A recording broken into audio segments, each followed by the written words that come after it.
them for all Salon people and then party them. Sarah Gem Media will be bringing you a variety of programs ranging from documentaries to discussions, interviews, news, views, sports, and entertainment.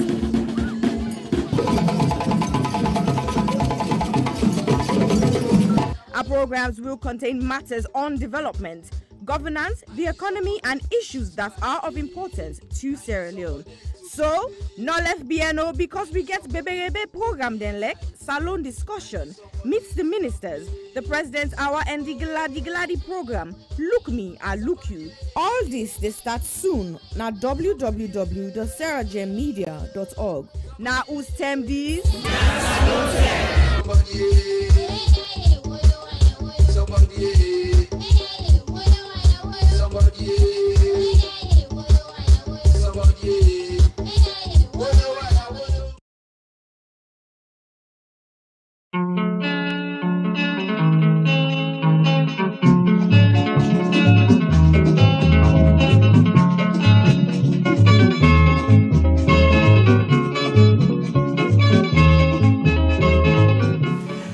As we talk about burning issues ranging from politics to the economy, culture to sport, education to entertainment, corruption to the environment, we realize the Sierra Leone story is far from finished.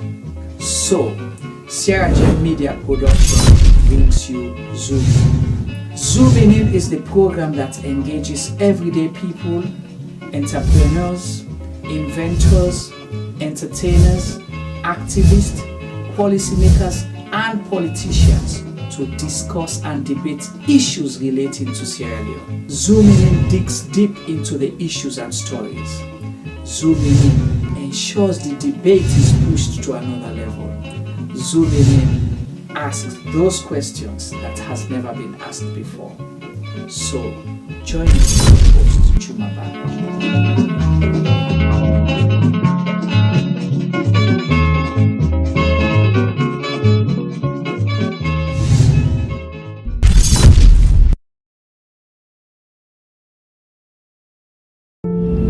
I was raped multiple times by my aunt's boyfriend when I was 6.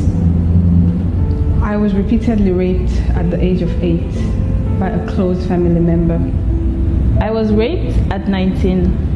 I didn't speak openly about it because I was ashamed and afraid that people would judge me. I was raped at age 5 by my caregiver's husband. On June 17th, 2020, 5-year-old Khadija Zako, a beautiful little girl from Freetown, Sierra Leone, was repeatedly raped and strangled to death, allegedly by her own cousin. Her death shocked the nation. But in truth, in this small West African country, 9 out of 10 girls experience some form of sexual violence in their lifetime. Think about that for a second. 9 out of 10. That's 90%. My name is Aisha Sase. I'm a journalist and activist. I'm joining forces with Idris Elba and other activists from across Sierra Leone to support the survivors of sexual violence with the Survivors Solidarity Fund. Please consider donating whatever you can afford. All monies raised will go to 4 local organizations currently providing free medical and legal services to survivors. 5-year-old Khadija lost her life to sexual violence. That same threat remains for millions of others. So this is also a call for you to use your voice, your power, to draw attention to an enduring culture of rape. Together, we must end it now.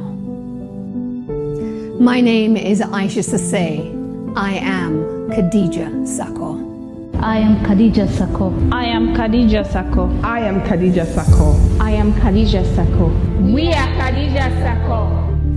We are all Khadija Zako.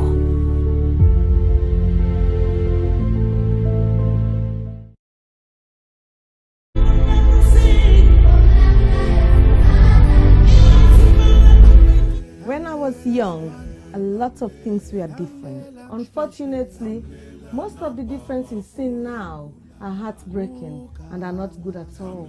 Before now, men were strong protectors of the weak, fathers, brothers, lovers, sons. Their mere presence guaranteed the safety of women and children. But what do we do now? Men harassing and raping women. Men sexually abuse little girls. Men battering and killing their wives. Any form of sexual assault, be it rape, sexual abuse, or pedophilia, is a killer to human self-esteem. Women should stop dying in silence. Speak now. The rapist should be stigmatized, not the victim. I think death sentence should be the consequence of such terrible acts. And you mothers, build confidence in your children, put trust in them, listen to them when they make reports, and take necessary actions. Talking of mothers before now, women were virtuous. They were mothers, daughters, and sisters. Nurturing, counseling, supporting their men folks. But now, women are trafficking female children for money. Women are forced to be silenced. All this must stop, and it must stop now. Real men do not abuse, rape, or molest women and children. It is barbaric, unacceptable. Let all real men stand with us. Together, let's say an emphatic no to rape, sexual abuse, pedophilia, and domestic violence.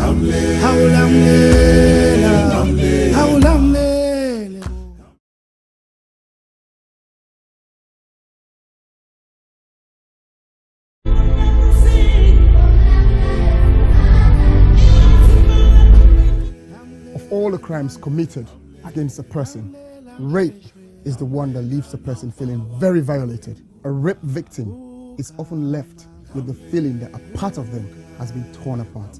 To use another person's body and ignore the soul that resides within is one of the most outstandingly shocking crimes that one person can commit against another. Some men harass and rape their women. Some men sexually abuse underage girls. Some men beat and kill their wives. Any form of sexual assault is unacceptable. There must be consent before you act. Being in a relationship is not consent. If they are not sober, they can't consent. Flirting is not a consent. We had sex before is not consent. Silence. It's not consent. Only an informed, sober, freely given, ongoing, and enthusiastic yes is consent. Women should stop dying in silence. A man does not become a real man by physically dominating a woman. A man becomes a real man by loving, protecting, and respecting the woman. Real men do not rape or abuse women and children. Let all real men stand with us. And together, let's say no to child abuse, no to domestic violence, no to all forms of rape, being it spousal rape, intimate partner rape, child sex abuse, statutory rape, date rape, serial rape, and gang rape. We must rise up against this ugly trend. Justice for one, justice for all. All sexual assault must stop, and it must stop now.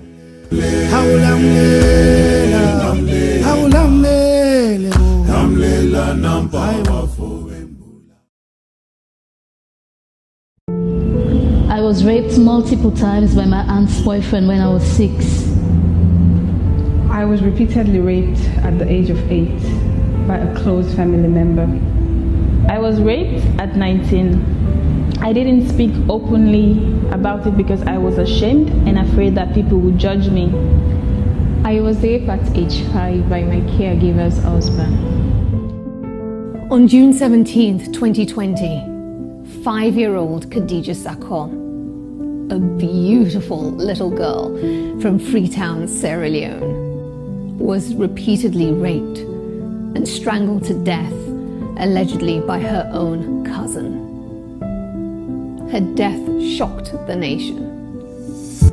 But in truth, in this small West African country, 9 out of 10 girls experience some form of sexual violence in their lifetime. Think about that for a second.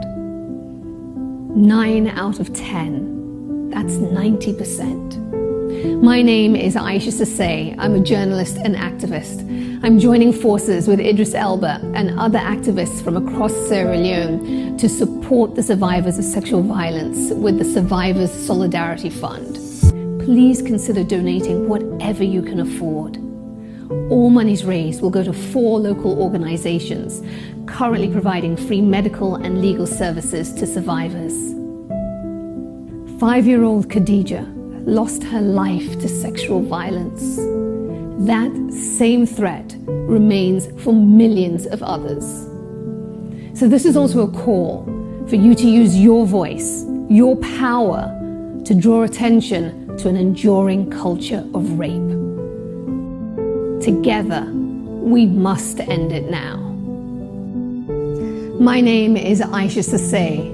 I am Khadija Zako. I am Khadija Zako. I am Khadija Zako. I am Khadija Zako. I am Khadija Zako. We are Khadija Zako. We are all Khadija Zako.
Good evening, good evening, good evening, everybody. Good evening to the health show. This is Aisha Sase Jallo, live on Sierra Gem Media. And today we are talking about prostate cancer because prostate cancer is all about men. And this is November. It's all about raising awareness. It's the month of November. It's moving men's health to a positive perspective. So as we continue with our series about men's health, today we'll be talking about prostate cancer again. 2 weeks ago, we talked about prostate cancer, the ABC, waiting it be, how you go get them, why you go get them, and what you for look for, and how you go about anything where you find usa you for go seek help.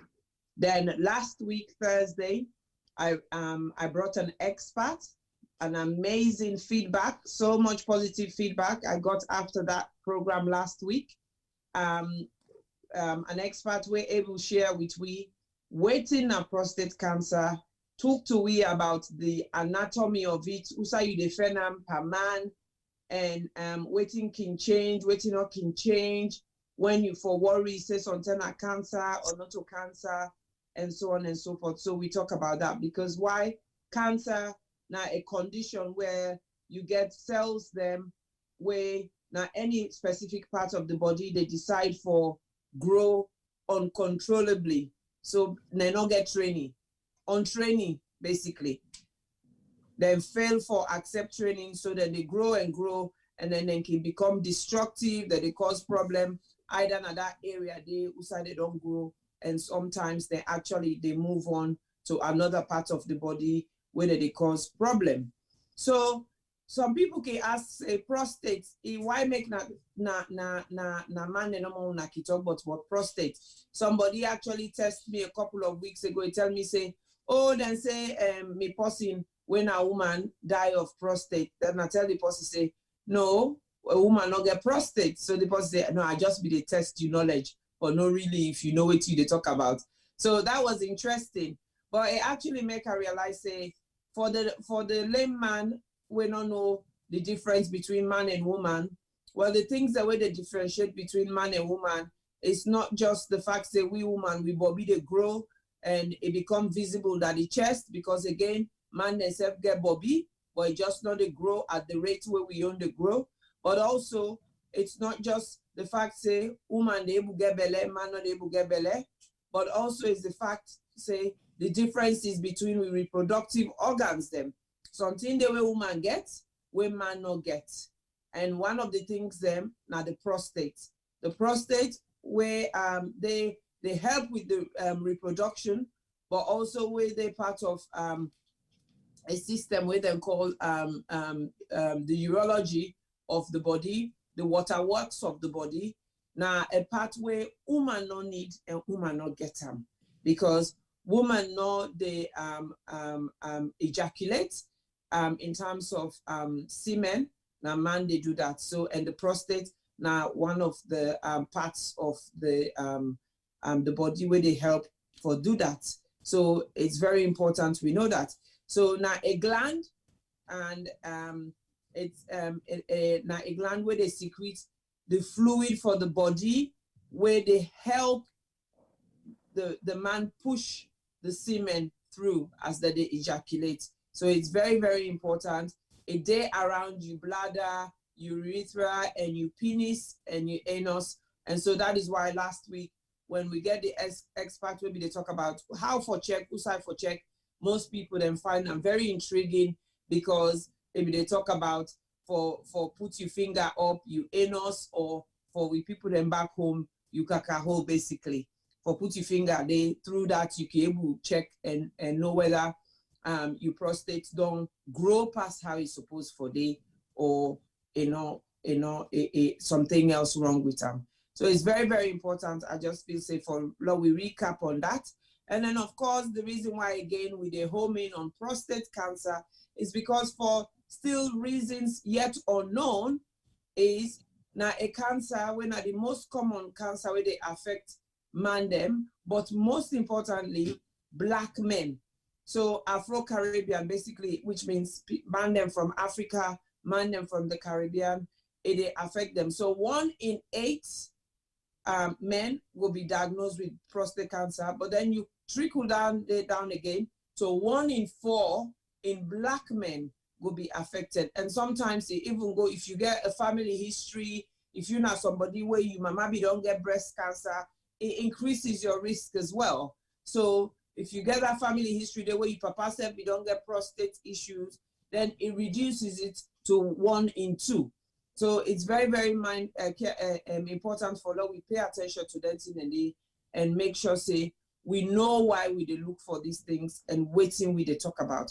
So today, like I said, we move the conversation a step forward. We don't talk about waiting make we go get them, how we go get them, waiting for look for how we go test them. We don't talk about the biology of it, waiting for look for how for feel them. All of that we don't talk about. We don't talk about treatment as well last week. But now today we they talk about survivorship, because the whole purpose of them program there is for raise awareness and make you know waiting for look for, waiting for check for, and waiting for go to your doctor. So today we they talk about somebody where we get that opportunity there and that knowledge there and that privilege there for no waiting for look for, or for notice something where they go wrong and quickly go seek medical advice and then get treatment as soon as possible. So today we tell God thank you, that person they able to join with. So people like that now they call and refer to as survivors. So they don't survive the battle of cancer. Because I know say a lot of people, when they read cancer, the next thing whether they think about is death. They say, oh, me, I can't die. But again, today is just for a living testimony for Setona. Not everybody will get cancer, they die of cancer. And not everybody will get cancer, they die. As long as you pick them soon enough, 90% of the time, you will be okay. So not so much to talk. Juma, I don't know if you want to add 1 or 2 cents there before I introduce with special guest. Thank you so much, Isita, and welcome, viewers and we, fans them on Sub-Saharan media. We appreciate you now, and this now important month for we all, especially we demand them. And of course, the woman them, you get your man, you get your boy picking them, you get your brother, you get your man party them as well. So this, we all the benefits, to this conversation today. And we expect to now, please feel free to ask your questions, feel free for make your comment and add your own, small 2 cents where you sabi on this show. It will make the conversation very interactive and exciting for we all, and it will be a learning process. So that's what we expect today. And we appreciate as man there, because last week we get the professional now. At first we were like on edge until close to the end of the program. We make everything lighthearted for we. I went to bed and slept well. And but we appreciate today we get somebody when I survivor, we will can share in your experience with we and put some of we at ease for no say, it's something concerning, but now something we able for survive and live with, depending on how soon you try for make sure say you go get checked. Where you notice something different. So we're looking forward to an exciting program today. So over to you, introduce we guest, and then we'll get the conversation rolling. Okay. Thank you so much, Juma. Very much appreciated. And welcome to you as well. So our guest today, I'll be there in 2 minds. Shall I introduce this guest or shall I allow this guest for introducing himself? Because, when I ask the guests, tell me about yourself, it's so interesting, it's so intriguing. I'm thinking, wow, this is so much. Although not somebody where I look up to as a big brother, and I'm a big brother anyway. So it was, for me, I felt really humbled the moment where he meets me. As soon as he meet me, the first time we'll see where he after in surgery, straight away as he see me, I draw me in a corner. I need to tell you something. I'm like, oh my God, what I don't do when my brother, they can't tell me off. And then he literally just spat it out. And for me, I was like, whoa, this is amazing. To get that from a man was just for me, was like, yes, I think I'm doing the right thing in my community, talking, because that's the first thing he said to me. Well done for what you're doing. And guess what? I've got this. So I was like, whoa, this is good. So the more kudos, the more we talk, as much as some people go feel say they talk about cool, but if it benefits 1 or 2 people, for me, that's all I need. So that I go say with a big we viewers them, let them kapu the sense and left the word inside the conversation. So they can say kapu sense, not kapu word. So they are kapu the sense we wanna get and let people who talk no more. We give you that. Don't go they talk. People say let you start for introduce the guest, then the guest could continue from there for introducing self. I know. So that is true. So this guest here, all I go say is this guest now a Sierra Leonean, a born Sierra Leonean like all of us. And but living in the UK, and someone a lot of us look up to. So at the left hand there and give this guest, so this guest will continue for introducing himself. Ladies and gentlemen, viewers, please welcome Mr. Mustafa Fekar. Thank you very much, Aisata. And thank you also to the Health Show. Overwhelming for me. I mean, first of all, for get this platform, especially from Una. Una don't do a tremendous, wonderful work. And some people don't even know how much the Health Show, they work because they know they even follow. Now way this thing, when me don't come up where they share, now most of my family members and friends, them, in fact, they try for digging more and see exactly what's in there happen. But a big thank you, and especially as well with the seminars as well where you can host. I mean, every year. I attended that, the last one, and there was a lot of input, a lot of people in Gode, and it was a grand occasion. So please, if anything like that they want to hear again, please they employ everybody with a listen for attend them. It's a charity, and that alone as well is good for let people then go and participate. So about myself, not much really to say. Mustafa Babefeka went to Bo School, of course, born Salon, grow Salon, born actually in a Bo, but my daddy can free tongue when I been there about 2-3 years of age. So I grew up in a free tongue basically, but because my daddy said go Bo School by default, I get for good. So I go Bo School, come back, do my 6th from my academy, went to Frubeck College, worked in a bank of Salon for a short while until the war way we all been get for run away. So hopefully that make we run, come, go back, run, come again. But end up forget family Naya.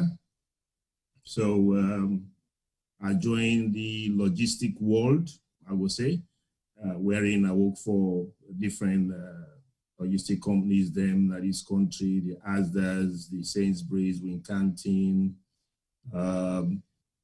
Buka, NFT, when I supply chain. So I'm more into that until this operation, where because in a very hectic world, I began for scale down a bit. So I don't go back now to my original base, which was accountancy. So, you know, they say education good, you don't know when you go need them. So, you know, I try to become an accountant now again, which I have initially come up from. But that's about me. So I'm married, I get 5 boys and a lovely girl. So, and of course, I got me a lovely wife, Hannah. It's a very supportive in all this, including all families and friends as well. We don't did it as, in fact, the party them, then they in more into me during this me illness than even the family itself, because I totally keep an off with family for obvious reasons, but I'll get into that later anyway as we go along. But of course, thank you very much for this opportunity. That's just about me, as simple as it gets. So thank you. Thank you. Thank you so much, Mustafa. Thank you. That's, you see, I feel that you do yourself good justice than me, you know. We're going to go with you. This is your journey. This is your experience, and we are going to support you to talk us through it. Yes, I go ask you questions. Yes, we go constantly to check the chat room to see if there's questions people pose or comments made, and then we go reflect on them and put them into the conversation. But this is all about you, because I know how passionate you are in terms of sharing this information to make a difference in other people's lives. But also for me, it's the thing of breaking the taboo. Now, in community, people don't like to talk about their predicaments. All we like to talk about is our successes. We don't like to talk about our challenges. And so, let alone an illness such as cancer. Some people, they can't even pronounce it. They can't say it's cancer. When you talk to some people, they will say big C. When I talk about it, I don't get people that way don't confront me. They say, you know, say this thing, all the way they talk about, and weapons you talk about, and that they make you get them. So, you know, which just makes me laugh. I'm thinking, oh my God, this is not right. This is not true. That's all myth. So I'm really, really grateful. We feel very honored and privileged for you for coming on this platform and can share your story with us and take you through the journey. So let's start about, first of all, what have you knowledge about prostate cancer before all of this started? And it would be nice if you could be as honest as you can. What did you know about prostate cancer in general? Well, my knowledge about being very bleak. I didn't know much of the statistics around it. I knew it only affected men then. I've been know that much, but and I've been know side day, but waiting exactly the symptoms of it, I never knew. How man they feel. Me just feeling like any other cancer because within my family, we don't lose a lot of people due to cancer. So I know for sure we get cancer, especially on my mother's side, we get cancer now with family. So we get, we are aware of of the cancer. The woman, they're very, very aware of, especially in the breast cancer. I guess sisters there as well, we don't undergo that, and they're all survivors as well. So this is not only my story in this instance, it's also like my family story. And they all proudly, we don't survive. They're very happy for like I come today. And, but we also don't lose a lot of people around that. So with respect to prostate cancer, yes, I knew about it, but I never knew the depth of which it affects people and what it involves, the operation, what it takes, what happens really. I'm not getting any clue when it comes to prostate cancer, to be honest, apart from who's I demand them, and I don't even know for say they cure totally or waiting that is different type of which level then they, which stages then they I didn't have much idea about that. Okay, thank you for that. So so how did it all start for you then? Where did it start? It's an interesting question because I'm really not going to lay a finger on when it started. The only thing is, from childhood, we daddy bring we up for make sure we check anything we're wrong with we health-wise. So I had that as a child. And in primary school, in fact, they encourage that as well. So about 3-4 years ago, I actually go Freetown, and I came back, but then I began some spots them, few spots where they come on my body, you know, so I just rash. So I thought, oh, maybe I don't go wash with bad water or whatever it was. And of course, I came and I decided to go to hospital with that. And of course, doctor then said, oh, it's just a rash. Okay. But then this continued, but then I began to feel some pain within me testicle area. So as a man, when you begin to feel some then shooting pain, not to, constant depressing pain, no, just intermittent shooting pains. It will come today, sometime next week again, you feel small, sharp, and that's it. And of course, my frequency at 12 to go to the bathroom was much more often. So I go to doctor again, and I report that. But at that time, I think they did not take it anything too serious. So, or the doctor not being really taken too serious. So of course, as a man, we always, when it comes to problems within that area, we overthink. One, you think, say, oh, okay, I was a bad boy in them days, so maybe not some kind of STD. In fact, I get. Let I go try some antibiotics. Okay, off the counter antibiotics, sometimes you take a full dose. And placebo effect, you feel to say, oh, I don't well. And then it comes back again, you feel another shooting pain. You don't even discuss it with your partner because you know one for say, if not that, oh, let you go get them. So that happened for some time and it eased down a bit. But then I go free tongue again. And it's like, so whenever I can go now free tongue, I come back.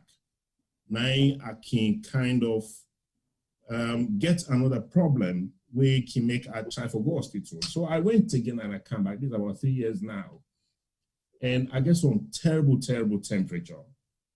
I went to 40. The temperature go about 40, 41 point something. And the doctors were very, very worried. So I go hospital with my wife then. And if it was then now, therefore don't send me straight in a COVID ward. But I was still walking around. I was still all right. We do this very, very high temperature. And I get fever on and off, on and off. So because I just come from Africa, this country, they tested me in a King's College. They did all the tests, na A&E, they didn't see anything. So they sent me na tropical medicine, na city, London City. I think there's a tropical medicine hospital there. Sure. So yeah, so they sent me there and they said we'll do all kind tests, all kind malaria tests, everything. Nothing. Now so then discharged me, then just give me antibiotics again. So I came back home. Now, when over the past 2 years now, then I begin now to think, say, hang on a sec, I still feel this pain. I hope, say, not to this problem within my family. So I started going to hospital, and anytime I go to hospital, I insist on to my doctor, say, I have cancer in my family. So anything that's in a question, I can always refer to that, say, I have cancer in my family. Because maybe don't they feel for, say, maybe this could be something relating to that. So let them really check for that. So I kind of directed the doctor then mentality to that. But I was not in any acute pain. I was nothing not being the way I know they do normal. I was working full time. I was traveling full time. I was doing everything full time. I was, if I could be plain as it is, satisfying my wife full time. So nothing really not being there when I know they do effectively as a bloke. So when I go now, so when the doctor said, okay, well, I will make you do a PSA test. If that will satisfy you. I say, yes, that will satisfy me. They say, but before ever a PSA test, he says, since you don't come now, let me do a prostate test on you. I said, what does it involve? They say, I'll put my finger up you. It was a young Indian lady. And I said, excuse me? He said, yes. He said, that's how we check for it. I said, well, I've heard about it. I said, but I'm not prepared for it. He said, well, I'm not going to force you on that. He said, but if you want to, I could. If you change your mind within the next 2 to me, say go take some time out in the foyer and then think about it, and then I'll call you back. I said, okay, let me go think about it. So I went out, thought about it, came back. I said, I didn't go prepare for that. Because we as African men, one of the major problem now that interference within the private part. And of course, with me, for example, or let's say this other person can put in finger up the anus, I think it was just that news, the way it just bring and come. No doctor, then they can just talk and so. And I said, no, I'm not going to do it. They said, well, okay, you do your PSA test then. So we did the test, and unfortunately, I mean, after I think 2 weeks, the test came and it was 17 point something. So it was too high. So that's when night said, well, he will send me in the specialist hospital there. He will send me to Queens. So directed me to Queens, and then I've been get for good day. Even at that point, I not tell my wife in the house. I not tell absolutely nobody around me. I not tell nobody. I was in that journey for a long time. whilst I was doing all these tests and everything. Okay, Mustafa, I just want you to hold it there for me for a moment so that I will just recap to viewers them and kind of break it down a little bit in as common language as possible, where some people can find very difficult for apprehend or comfortable with. So we're here today, viewers, brothers and sisters. We're talking about survivorship. We're talking about prostate cancer because it's November. It's the month where we focus not just on prostate cancer, but we focus on general men's health. So today we talk to, we find brother Mustafa, where now a survivor of prostate cancer, and it take me through in journey. Now, it don't talk to we about the fact, say, he had a little bit of knowledge about prostate cancer prior to his diagnosis, but quite frankly, it's something that he didn't really think about much. He never really thought about doing any test, although as a child, they always train and say, know your body, which is something I just want to stress to everybody. All time I can say, know your body. When you know your body, you know how your body they work. When something go wrong, you they know. Because a doctor is only as good as the information where you get. If you're not able to go tell your doctor the right information, it is fine and difficult for diagnose you, because what you do, some problem the way they get, it lead to boku type of illnesses and diseases. So 9 out of 10 times, you know they're gonna go to a doctor, the first thing where they tell you now the worst illness. It starts first with the smallest type of problem until it build up to outside the seriousness day. So for Mustafa, that was one of the things that happened. He presented, and like he say, it happened coincidentally, say, every time we go salon, he come, now they notice symptoms. And one of the things we mentioned as a man, he said, maybe man don't go play away match, where man don't go so salon, man don't come, man don't begin feel this pain in balls. That not tell me wefba, make them not can say this not until I don't get one part then sexually transmitted infection, and so I don't get gonorrhea, I don't get other infection. Let this woman not can tell me, say, you see what I can tell you? So, and so on and so forth. So it kind of gets in brain overthinking, but at the same time, waiting enough stop for do is go and seek help. So you go to the GP, go check, they say nothing really, you go back a year later, they say nothing really, then you go back and insist. And also, like we can always say, know what in they go on at your family.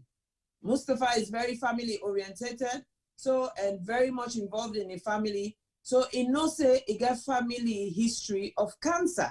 So that was his focal point.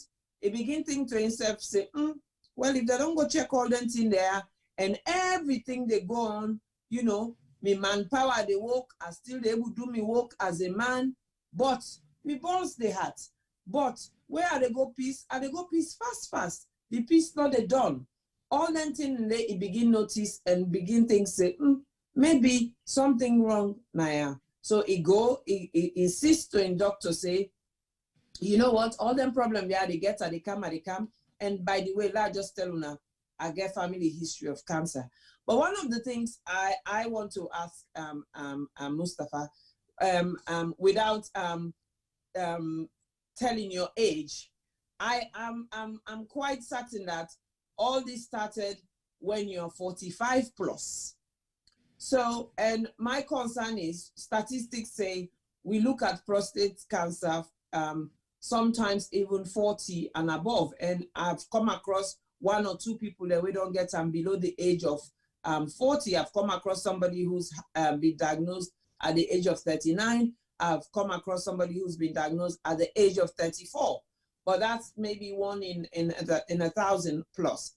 However, my curiosity is, when you were going to your GP and they were looking at all of this, was there not any time they then think, say, oh, this man, a black man, the cow then symptoms there, he's 45 plus, let's talk about PSA test. Let's talk about the digital examination where 9 that somebody they put a finger up, you anus, you know, or salon we say you cacaol or you backside, you know, and of course we know say like Mustafa don't clearly talk that is a no-go area for Mandem, a no-go area, and so and still he refused to do it, and so he went for the other option when I be the PSA test.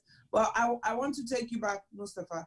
When you through this pre-diagnosis, didn't any of the doctors that you saw actually looked at your age and all of that to say, you know, let we do some tests other than you pressing and pressing and pressing?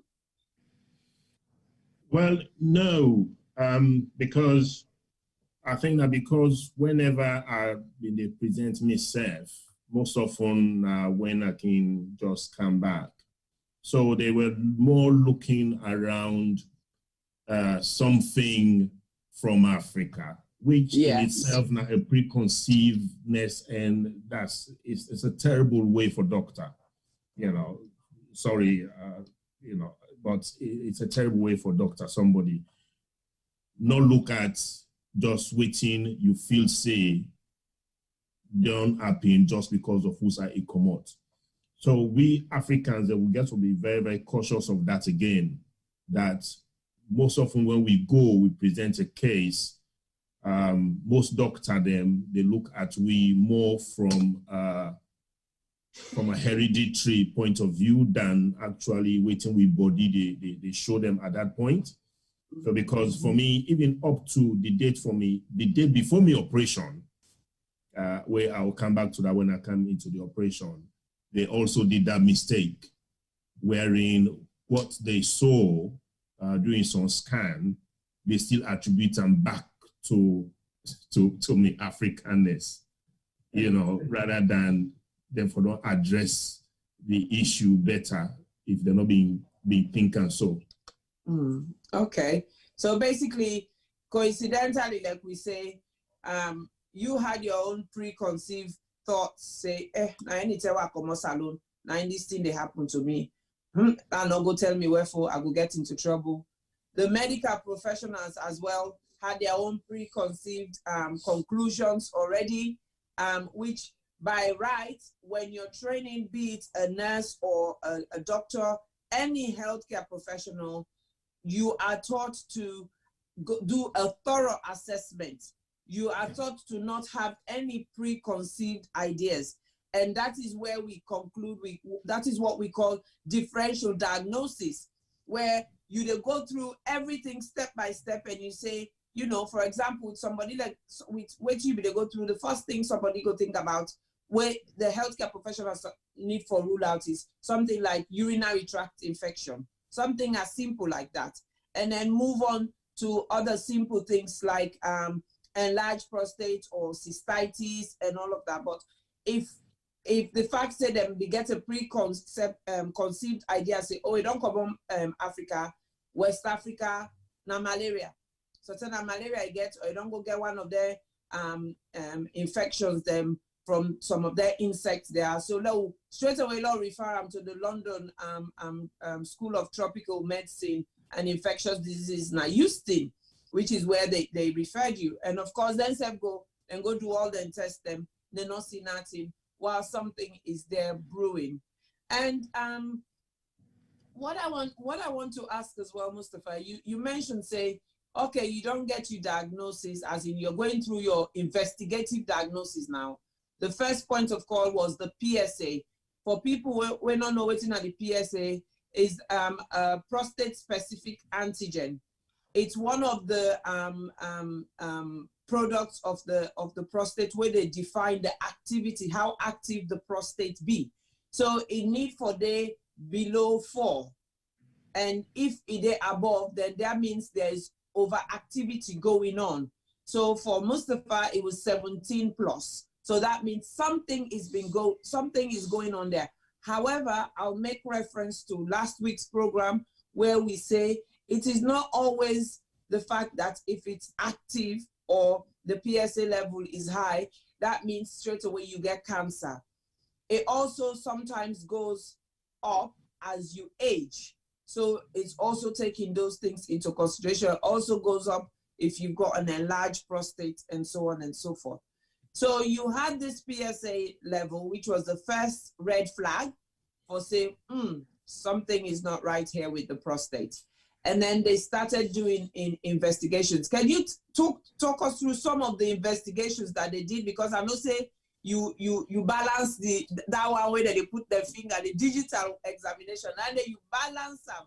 And I see Femi, I see Juma, they laugh because they're like, it's like you kind of you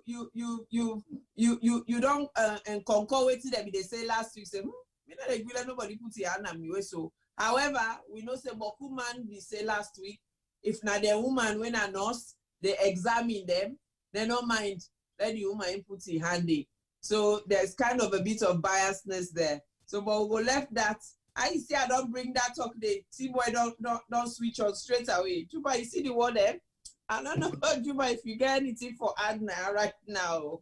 Well, but, Anyway, thank you so much, Mr. Feka, for joining me, and thank you, Aissata, for asking some of the questions. Like I say, this has been a learning process for all of we, and I just want to draw with viewers them attention to a couple of things. Our we lock we eye for split second and imagine where Mr. Feka be the talk. We been the introducing himself. When you listen to his profile, he's more than a normal person where you sabi, you brother, you husband, you neighbor, you uncle, you know, you grandpa, you paddy, you man paddy. So now that kind of person I want to imagine. You're educated, active, handsome, a family man, he work hard, he travel, so he get social life as well. But still, the point where they bring come, now which we don't talk now yeah, all the time. The cancer is not reserved for a specific kind of people. And the reason why they say that, confession, my idea, Mr. Feka being more knowledge about cancer than, you know, maybe before he experienced them. Now that prostate cancer are for old people them. That was my idea. That was my knowledge. Then at the education, we get, okay, anybody who get prostate cancer and an old person, you know, and I don't get time, and they can't die. And like how T-Boy been said the last time, it related to somebody where go be okobo, not a person where they function, not a person where active. So, but Mr. Feka, in explanation, based on the profile on show, we say that's not what it is. It could be anybody. So that is very important. It's showing something as well. We're normal. Apart from the digital examination where you talk about, then T-Boy been say it can search for nurses their way go possibly help them. So he's still applying. So if you have interest, you know, now for it still accept application. You know, it shows say when you notice anything as man in a private area, you're scared first because you remember the consequences. You don't want to be judged. You don't want to lose your family. You don't want to create doubt. Because not necessarily say, when Mr. Feka, they go tongue, then to them, then they will notice if they can't play anything. But possibly that's just the notion that once you travel, go Africa, you come back and complain anything now your private area means say you be there for something hanky-panky business. You know, so it's just for Leah to family and say, please, just like how they expect the medical practitioners for prejudge, way for being cause more risk for Mr. Feka. Now, so we expect family members, partners for support you company. If you vex, you get your reservation. When it say I know they feel well or they feel different, support and force until you find out what happen. So I go left handed first and go back to you, let you ask the question. But I see T-Boy be the shaky just now. So go ahead. No, T-Boy, you want to say something? Well, thank you very much, Mr. Feka, for your explanation. And I believe, say, it takes one to do exactly what you did do. So, yeah, last week, the doctor didn't get a doctor. So basically, he wasn't talking to me from an experience point of view. He was talking to me from the medical point of view. And you, they talk to me from your experience. But I know, say, it's very difficult for a man, especially a traditional man. But I believe, say, you know, one of them traditional and kind person in there, for come out boldly and can share your story. You just give credit to the fact, say, there are times when you go through certain things, if you share that experience, it will help the community or the society where you belong, because it will make people and feel comfortable for come out and discuss them thing there. So I think it's about time we will begin to look at the age differences of how old we are for me to get that confidence for come and share our experience, because for the younger ones, they will still there. May they also get that confidence, they say, okay, if my uncle, my brother, my dad went through this and he was bold enough to discuss it to us, I think I should not be suffering in silence if I don't have the courage to come out. So this is very good. But with the fact say you come off with on, I know I like Mrs. Feka think anyhow, but definitely anybody who come off with on experience any kind of sexual illness within themselves, you must think what yourself say, what's going to happen? You might have done something, you might haven't, but sometimes you just caught up in the situation where if you say, you get yourself into trouble because you have to begin to say, hey, but if you don't go do nothing, why you fulfill this kind of way? And if it is a normal coincidence, it don't happen once and twice, you will definitely not be in the position to discuss it with your wife. Not to say you're afraid or you want for hiding anything, but now the repercussion as Africans, we go don't come from holiday and you knock out nothing like a illness, it's when like a malaria, headache, but you feel something different in your sexual parts, definitely it's difficult for you to express that or to discuss and say with even your partner. I believe say the courage where you get now for talk to your party them, because there you go able for be open up to them more and make them understand, say, boys, nothing happen at home to go, but nothing happen. For me, man, can feel this kind of way. I think that kind of level of confidence that you can get for break and force to your party them. But notwithstanding that, I don't say difficult, but not for other people them out there. Your wife might have issue or your partner might have issue with the experience we don't get, but still get the courage for as long as you genuinely believe in what your experience was like after your holiday trip. I think you should be bold enough for discussing. Not to say, Mr. Feka, you were not bold. It's just the coincidence of the occurrence of the things that will happen like twice in a row, 3 times in a row. But with the fact, say, you're going to hospital and try to do the anal test to you, definitely, hell no African traditional man will go through that. So basically, it is not of surprise when you turn them down for the first time. But for the fact, say, you knew there was something within your family. Because what people fail to do also, when they ask them for their medical history, either they don't know, or they know but they are hiding it from even their doctors.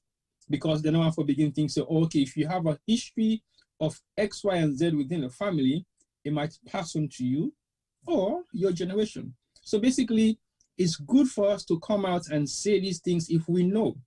And they could also not hesitate for tell we picking them, say, you grandpa or you uncle or one by your family member gets something like this. So you got to be very careful with what you do so that you're not going to fall short. Because sometimes it is within the family trend, but you can protect it if you cut down in some of the practices that really lead to some of their inherited illnesses than they. So I give you thumbs up, and I think still there is more for us to hear from you. So to look forward to that, so we'll be able to respond to a bit more. Thank you. Yeah. Wow. I see Aisata, T-Boy, where they talk about where you go free talk, you come back. It depends, smile no more. So are you guilty? Are you one of those nurses where if uncle go, it can bring get me back and they get back pain? Now you know say you go pull back pain. Thank you. You don't be go back pain, you don't count back pain. Are you one of those nurses? You cannot go say lie no lie. That is not true. Lie no lie. If Mr. Jallo goes alone, then Mr. Jallo come where he go and make sure say he go fit and proper. Yeah. Then we come, he no complain but no sign. First, he begin complain about Bobo John. Yeah. Or I wanna call him two orange or whatever. Then he back. I say he get back pain. They begin say back pain. They are not say not to construction work you go pa. I not say you not go pull omolanke. Hey, I go ask and say, let's check you back first. Yeah. The first thing why they do first, and they tell us say, no go first, but let you go do a test. Yeah. And the first thing and they do. But me not go, I not go abandon them. I go make a palava, but at the same time, I will help her investigate the problem. And then he go get for go and the guy fast for a couple of weeks. No, he go drive fast couple of weeks. Then test result they all come. All right. So thank you so much, Aissata. Mr. Feka, thank you again. We appreciate you. We appreciate your family. And as Aissata asked, so now you don't reach that point where you do the PSA, you don't know. Now, after the PSA, then break the news to you, or you get for do other tests them as well? Yeah, well, after the PSA, of course, the GP, even when I sent for the GP, he just sent me now to a consultant, Queens. Right. Then, of course, the consultant himself, he take the PSA as one kind of red flag, but he also try also for no further, because, you know, later on, I don't know but how exactly prostate cancer is. As a doctor, you know, just tell somebody, say, you get prostate cancer, or can't tomorrow, like I tell you, whose level it is, or now this, I will do all that. So they try to get everything together first. And in getting that together, they want to know first how big or small it is, whose parts it is within the prostate itself, as it spread, because that's another major thing. Because if you not go early, I mean, because this is one major reason we make, I really say yes, I will become a guest speaker now, because yes, for answer, for letting test and say you get prostate is one, but how soon you tackle them is very, very important. So the doctor go on for know how this spread. So all the entire while they talk to, they all get different test them. You understand? So you get the biopsy in itself, we for know exactly whose party they. Last week, I know say doctor will talk more around that, the type of biopsy them, you know, force them out in the fire, they could miss on sports, but now the very effective one. So I went through that as well, and then they said result they come after 2 weeks. And I also go through the bone, then they test if you don't spread, and they put this mercury inside your body for see, you know, kind of light inside your body. Not to Donald Trump, you don't light to, but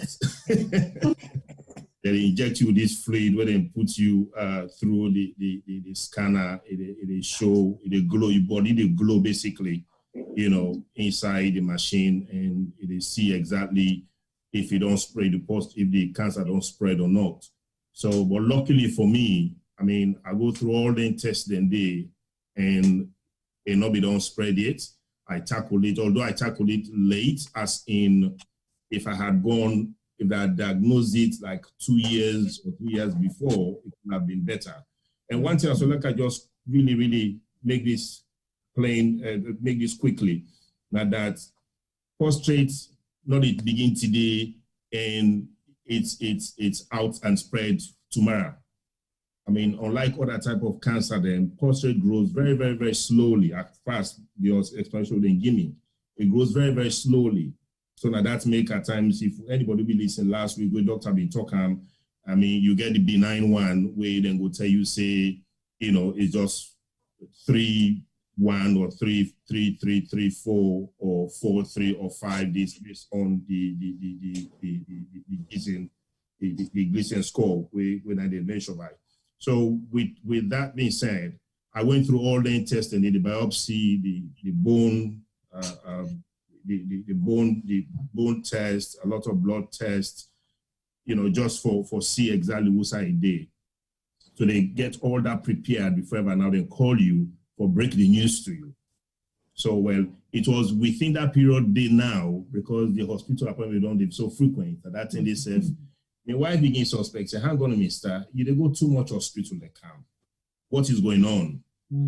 But then I kept short for 2 reasons. One, I also had a cousin, God bless him, God bless his soul, where instead they suffer the same way they suffer, my woman, maybe they suffer something else. You know, my niece, I mean, they suffer something else in the States.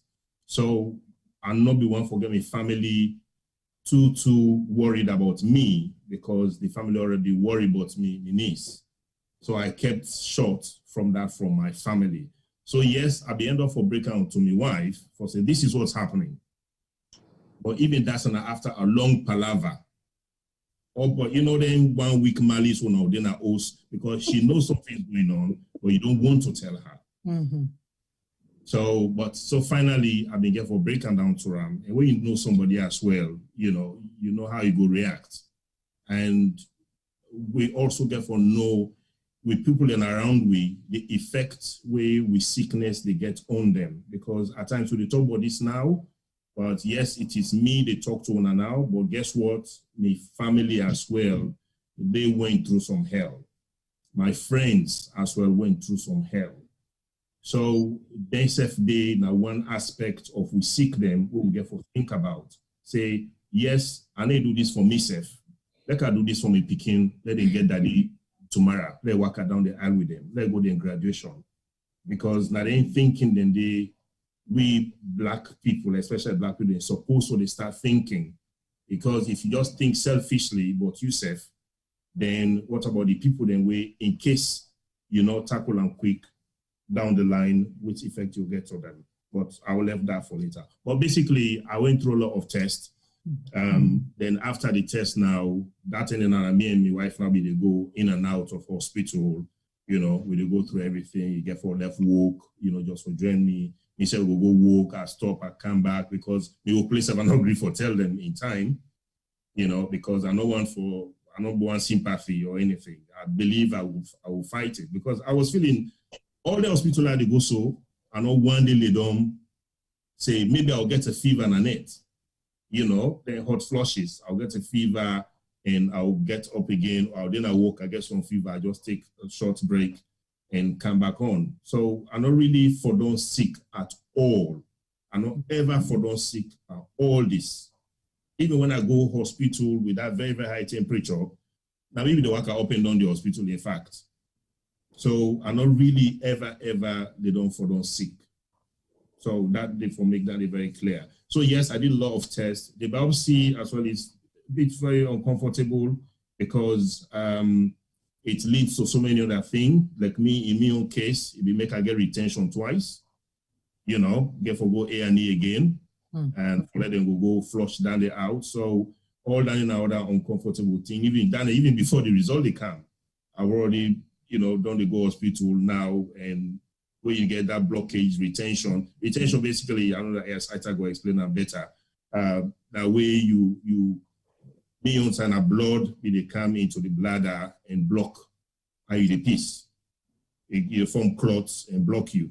So you're not able for peace at all. And then they say, if any man will don't go through that, day, for me, it's one of the worst pains. For me, like the worst pain that even past the operation self. These are not even good. They're not even telling the result here too. You don't begin to feel all the funny way they are. So there's a lot of tests involved in it.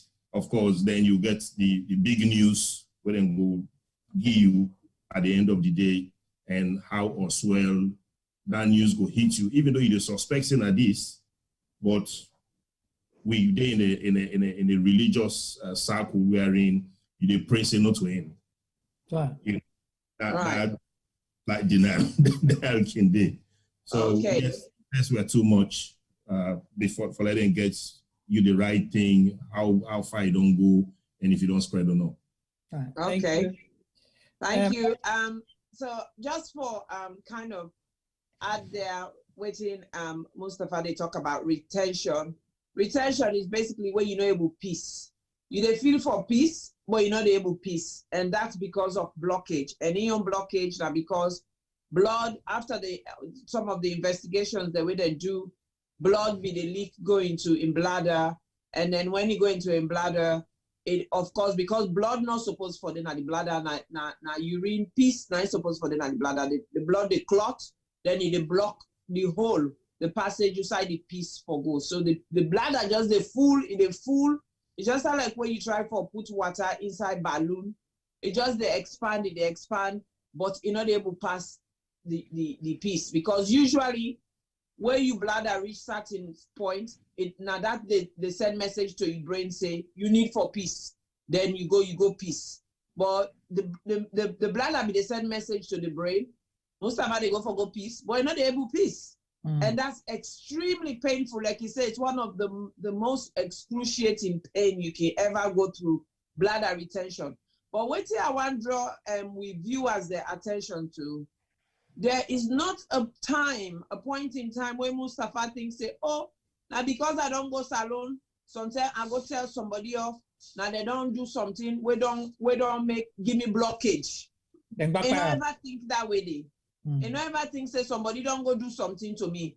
And he don't ever say, as much as he don't mention, say, in a very religious person, if they pray and hope for the best, he don't ever say, I know they go to doctor, let them go test me. Are they go na church or na mosque, let them go pray for me. Or are they go to that Moriman, let them go pull that Sarah for me. No. Yes, he get in religious faith, where be they keep on strong, be they keep on going.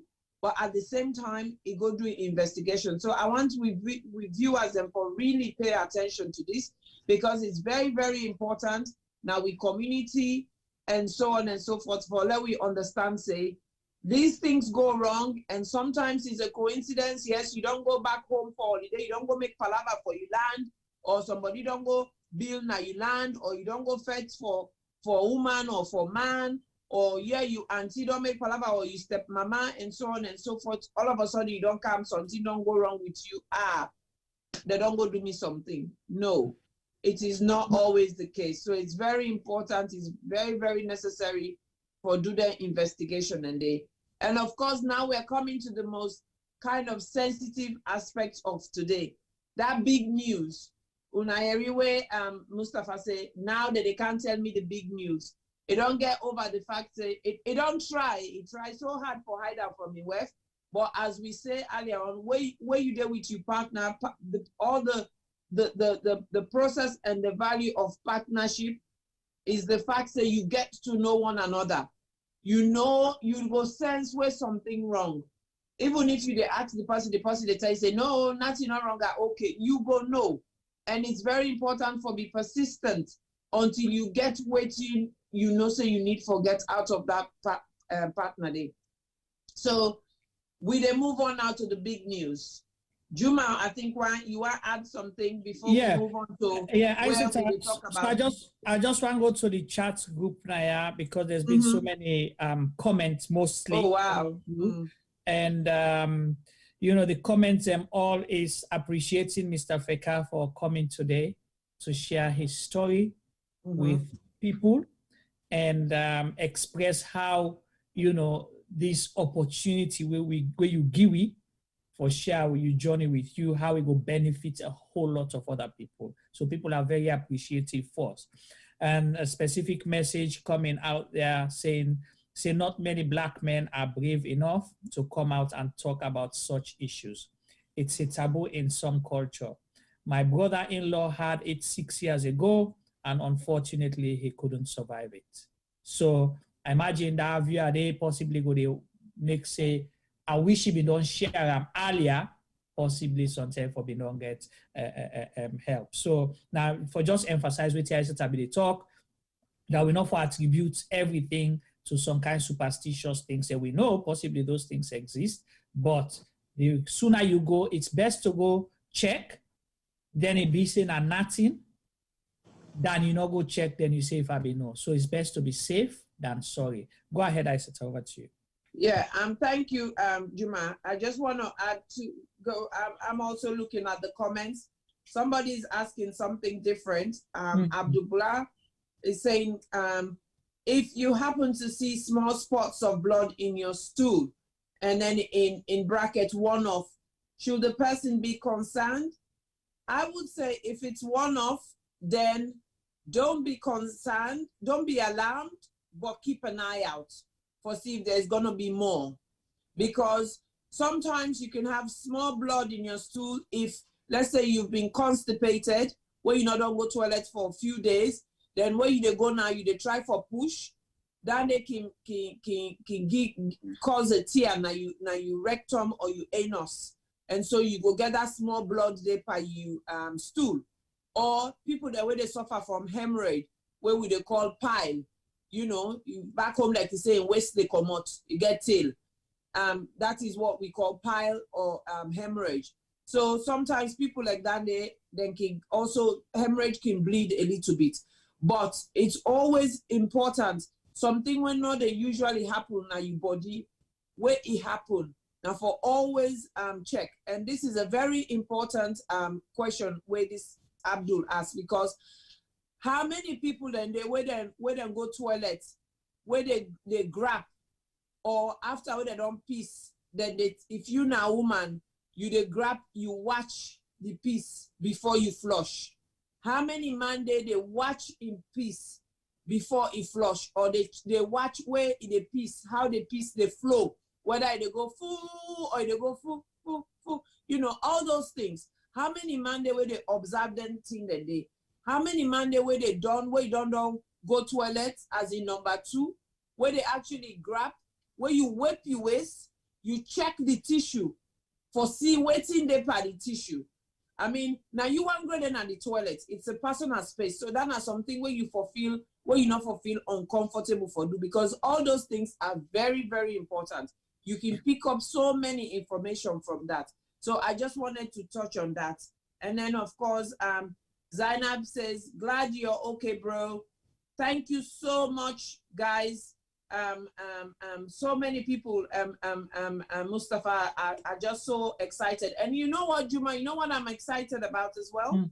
There's so many men. Yeah. There's actually so many men on as viewers that are watching. Correct. This is amazing. Usually we have more women, but it's been amazing that we actually, so we are so pleased. So we're now going to that thing where they call breaking bad news. The bit where Mustafa don't go through all these investigations now, so his mind is in a limbo right now. He knows there's something wrong with his prostate, but he don't know how serious it is and how far it's gone. And I think Mustafa will probably touch on this. It's one of the most difficult times.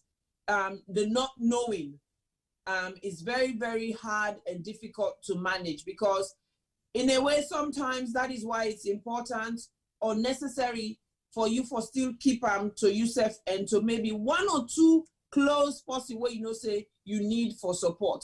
Because the reason being is when you then at that not knowing stage, if you then tell a lot of people, the questions come flooding in, and then you don't get answer for them, because at that time you self don't get any answer. So sometimes it's about managing information. So now we're going to break in bad news. So what I'm going to be interested in is how they break the news to you, Mustafa, and how you felt when they break that news to you, and that immediate effect and the impact where it gets, and whether you be there with your wife when they share that news there with you. Over to you, Mustafa. Well, of course, at that point, nobody agreed for like I even go any sign out without without in or did. So it been definitely been get for Dede. Although I not been once for like he did it personally, because 1, I know how they take news, and 2, because I not agree for tell himself in time, basically. I began for catch them up with me, but she was there with me, and at the end of the day, it was better. She was there. So of course we go, the consultants call we go inside me into, he puts it on. And professionally, of course, they say you get for tell we as it is. So don't compile all the results, and you tell me, say of course it is confirmed it's prostate cancer. And they tell you as well for say that this level a day, I think I was 3-4, which was much more better than the other one then, where because you get the first number and the second number. Normally the first number, they tell you the magnitude of it. Mm-hmm. Then I think the second number, they tell you the extension of it. Something like that anyway. But that's what they get to get to number. So me own been they at a, not the best, but at a better stage wherein it could be managed, or it could be sorted. But at a critical stage wherein it gets to be done quicker, you know, for letting they need for take action, but there's a chance for it to be sorted. And luckily, the good news again above all was it not spread. Because what makes I call it good news, down the line when I can know of the effect of when it spread, because when it is spread, it doesn't just, when they say it's spread, not to like you get you and it spread down you and so, or just up your no. It can spread into your bladder, it can spread into your anus, it can spread into your testicles, it can spread down your foot. So it is spread, the location of it inside a day, if it's when they say spread and a blood, if the worst bit I think will go into your bone marrow or something like that. So I mean, then they get for sort out the prostate, sort out your bone marrow again, where that in itself are two different things, where all two ads for survive. However, again the news, of course, me and my wife we did complete shattered, and we come on at the room after I don't get the news. Then he tell we say that we go wait. We while through the wait, one lovely nurse, we blessing heart, now he can take we and carry go. I think she was a Ghanaian lady, one of the later on them also where they work with the consultant. So he take me to a room, and now first really begin how they tell we waiting in me, because the consultant you get certain time with them. You don't know with somebody else they can. So she really started the counseling process with us, you know, and luckily as an African lady as well, we know say we must be slightly religious. So they bring a lot of spiritual guidance inside. It kind of, you know, put we heart much more rest than the consultant. That was very blunt, but then the consultant didn't get for tell we as it is.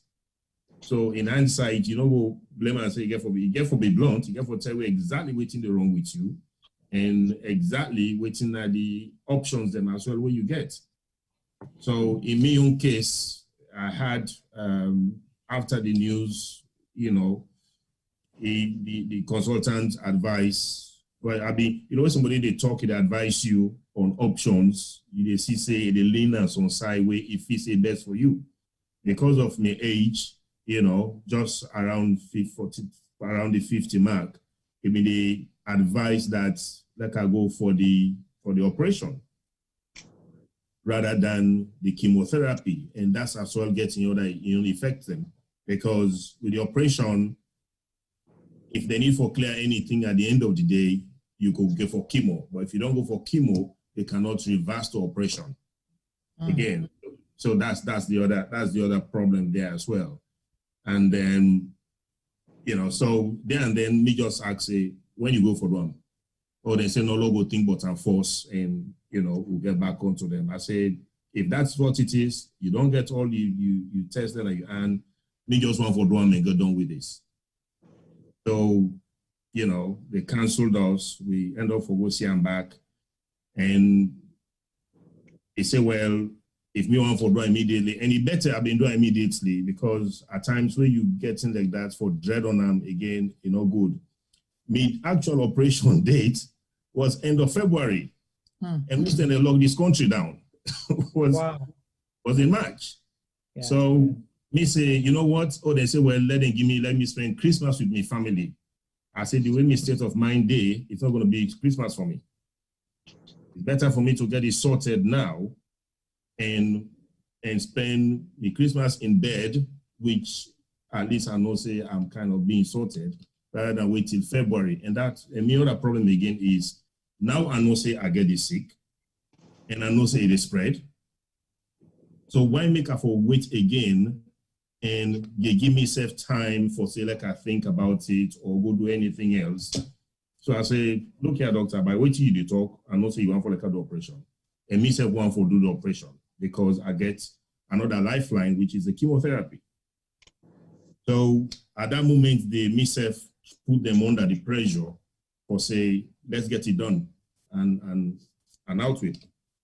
So I mean really dig in and they say, okay, well, you must well Ingo try for Duam and it look. He said, well, it will do in December, early mid-December anyway.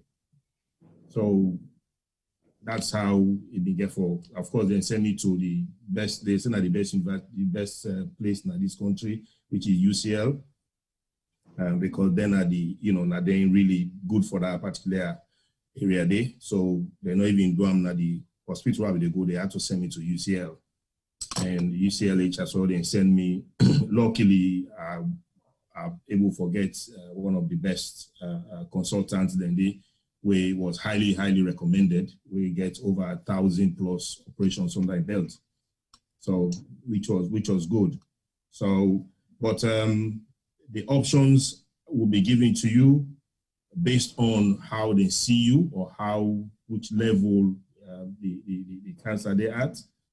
In my own case, one of the options was the operations, which I opted for, but why is there as well? I hear cases them of people and we not agree for the operation, and as such they go for the chemotherapy. But the chemotherapy as well, it lasts for a very long time because they get for prep you, they will give you this hormonal thing and all the intent, and they, you basically just waste your own time. If your body able for take the operation, then well, now me take. But with all this period, I not still tell my family. I not still agree for tell absolutely anybody, apart from me and my wife no more. I think if I don't get the news 2 to 3 weeks, it was 2 weeks or so before my operation. I think I get me diagnosis in November-ish, either early November. Yeah, and I didn't tell me the result. But I keep myself quiet. My wife and I now finally say, you know what? I am going to tell your sister. So he end up for phone a big sister in Denmark. And he explained to her exactly what is going on. So himself now, I think himself either he called 1 or 2 players. So, but I still not agree for tell absolutely nobody. So up to date, some of my family then vex for me for that. But again, I've been waiting as well as I've been saying earlier on, some years will go in my family where I'm not going to give them that yagbade. And within me, to be honest with you, as I'm confident now, that's my confidence has always been. Mm-hmm. And it's amazing how during the course of the operation, as well, because why this don't go on, I don't get the results, the wife don't know. I think I will end up back for tell me pastor at the end of the day, because he's a very prayerful man, he's a family member as well. So my wife and my pastor basically, and just that me one sister that they no more be know. Of course, they kept praying and praying and praying day in, day out. And at times you go answer for sleep, but the prayer will never wake you. So of course, this is Fakana, one whole prayer warrior in himself. So she's there, and of course I got other families and friends them as well who were praying there day in, day out. I got another party back in self, like practicing reverend or priest, you know, the Church of England. So I was getting all these prayers all over. But then gradually I will forget the courage and tell one or two sisters. But even at that stage, when I tell them, say, oh, I get this, but it's okay. They do the operation so time. It's nothing to worry about. You understand? I talk in a very, very, very light way.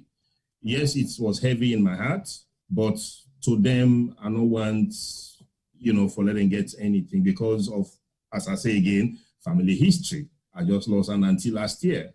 So I get a niece currently fighting with me, you know, in the same battle. So all these are conscious of. So I lay their fear a lot into reducing how they perceive it. So that may even up to now, most of the family don't even know how terrible it was, you know, how which I will go through. But I had to do it because, not because of a macho-ness, but as I talked in the beginning as well, weighting the burden on your loved one them as well. You know, how will you break this on to them? Right. So we love one them now, one major people that were inside the sick with you because they sick as well. Because they love you so much, they sick, now me get for encourage them. Me wasting the sick, but you get for up yourself and encourage them. So I kept that off, and of course I go through the and finally I go through the operation. The operation itself was is another whole dilemma. As I talked in the beginning, we say this Africanness as well, where they get this preconceived idea. The day before my operation, they look at me scan for everything, and they saw something within me, a bladder area. And the guy urgently called me, oh, I need to do some tests. I said, who's tests? And so then he said, I get this bilizer. I said, but who's I bilizer? Oh, it's an African thing. Then get me a scan from this university, this tropical disease place where I've been go. Then get that scan there, and they don't feel say I get bilizer. So I need to go do bilizer test the day before the operation. So I went for that. Oh, they say the results come, the results come, oh, we're not to bilizer. I said, so why make them one of the fields in a bilizer? So now this that they have after of which they don't know, I will get a fatty layer within the bladder. And this fatty layer at the end of the day now caused a major complication during the operation. So the operation for 1.5 hours, I was there for 4.5 hours. The consultant doing your own waiting for do, he wasn't able to sew me back up. He called the next person with the senior to him. Himself come, not able. So they had to call the overall head of the UCLH, the overall, their own boss of all the consultants. So he came and then patch up, put it able patch up. So that was took me down the 4.5 hours now for operation within 1.5 hours. So that was done. Came back to A&E. Came back. They came and go ICU. Did it for some time. Of course, and not be body not be the me passage not kicking. So everything that they can through the waist. So of course, because of that, I had to go back into the theater. Wow. They can't tell me the next now. 2 days after I did ICU, and I say, well, we'll take you back to the theater and we'll go open up. We know they do keyhole anymore. We'll go open up. So I think the prayers all team just kicking, my body, instead of saying, no, they go again. By 3, 4 nights, 9, I see the bladder open and everything begin work. So they come on the morning, the anesthetic, and then first they come tell you, say, we can't prepare you for go. I say, sorry, you can go. I say, I get right for say no. He say yes. He say yes, you get right for say no. I say, well, now let it go. They was asked, you don't sound not before. So I said no to them. I said, when I watch my results from yesterday to now is different. So, and indeed it was different. So from that translation I make, better make that translation as you we talking from the beginning, know your body and see how the body your body reacts. If me don't see passage they work well now, so why make I not suppose for say no to it? If not, I don't go back and you know, but then it was fat within the system. But I just want to stop you there, Mustafa, and ask a question. Yeah. In terms of you having that courage, that confidence for saying no and everything, do you think knowledge had something to do with it as well? Because knowing you personally, I know you're an intellect. With all this that was going on, I would no doubt think you were not doing your own research, right? You were doing your own research. No, of course, yes. Yes. A lot of knowledge. And because with him, when I asked what the problem was, it was where they had to connect after they take off the prostate. They get to connect, you tube them back, the bladder to the urethra. Urethra, they get to connect them back together. Now, that was where the problem was. They were not getting it to sew up because of the fat that was sitting there. So as far as the consultant was concerned, he called my wife broken down man that he had not done a good job.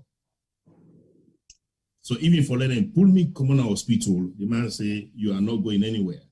You're going to stay. So for whatever reason, I've been getting an infection when I go to hospital. Guess what the man did? He kept me there back for 1 week. Because he was just being extra vigilant and careful and cautious.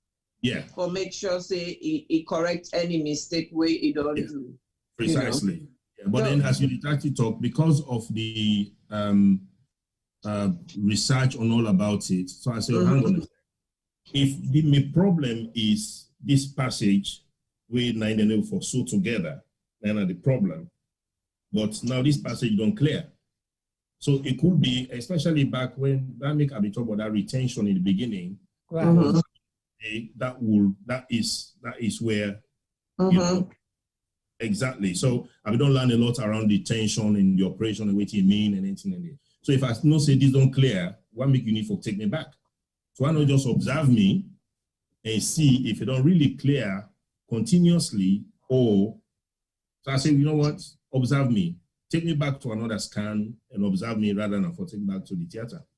So I refused, then can't then dress one all. I say, no, I'm not go. Because I don't know for say my system kind of don't kick in and it work at that point there rather than therefore take me back, you know, into the hospital. So there's a question here, Isata. Okay. Asking Mr. Feka, what gave you the courage to say no to going back to the theater? Well, two things. One, knowledge. Two, as well, I think faith. And because when the body kick in, I just believe, say, you know, I guess somebody mighty will they look after me. And I believe back, say, the body self don't kick in. So my knowledge about what was going on to my body, what the operation all meant and what it involved, I think that helped a lot, because for like I be that bold for refuse totally at the point where they don't come, it wasn't fair. Right. It wasn't fair at all.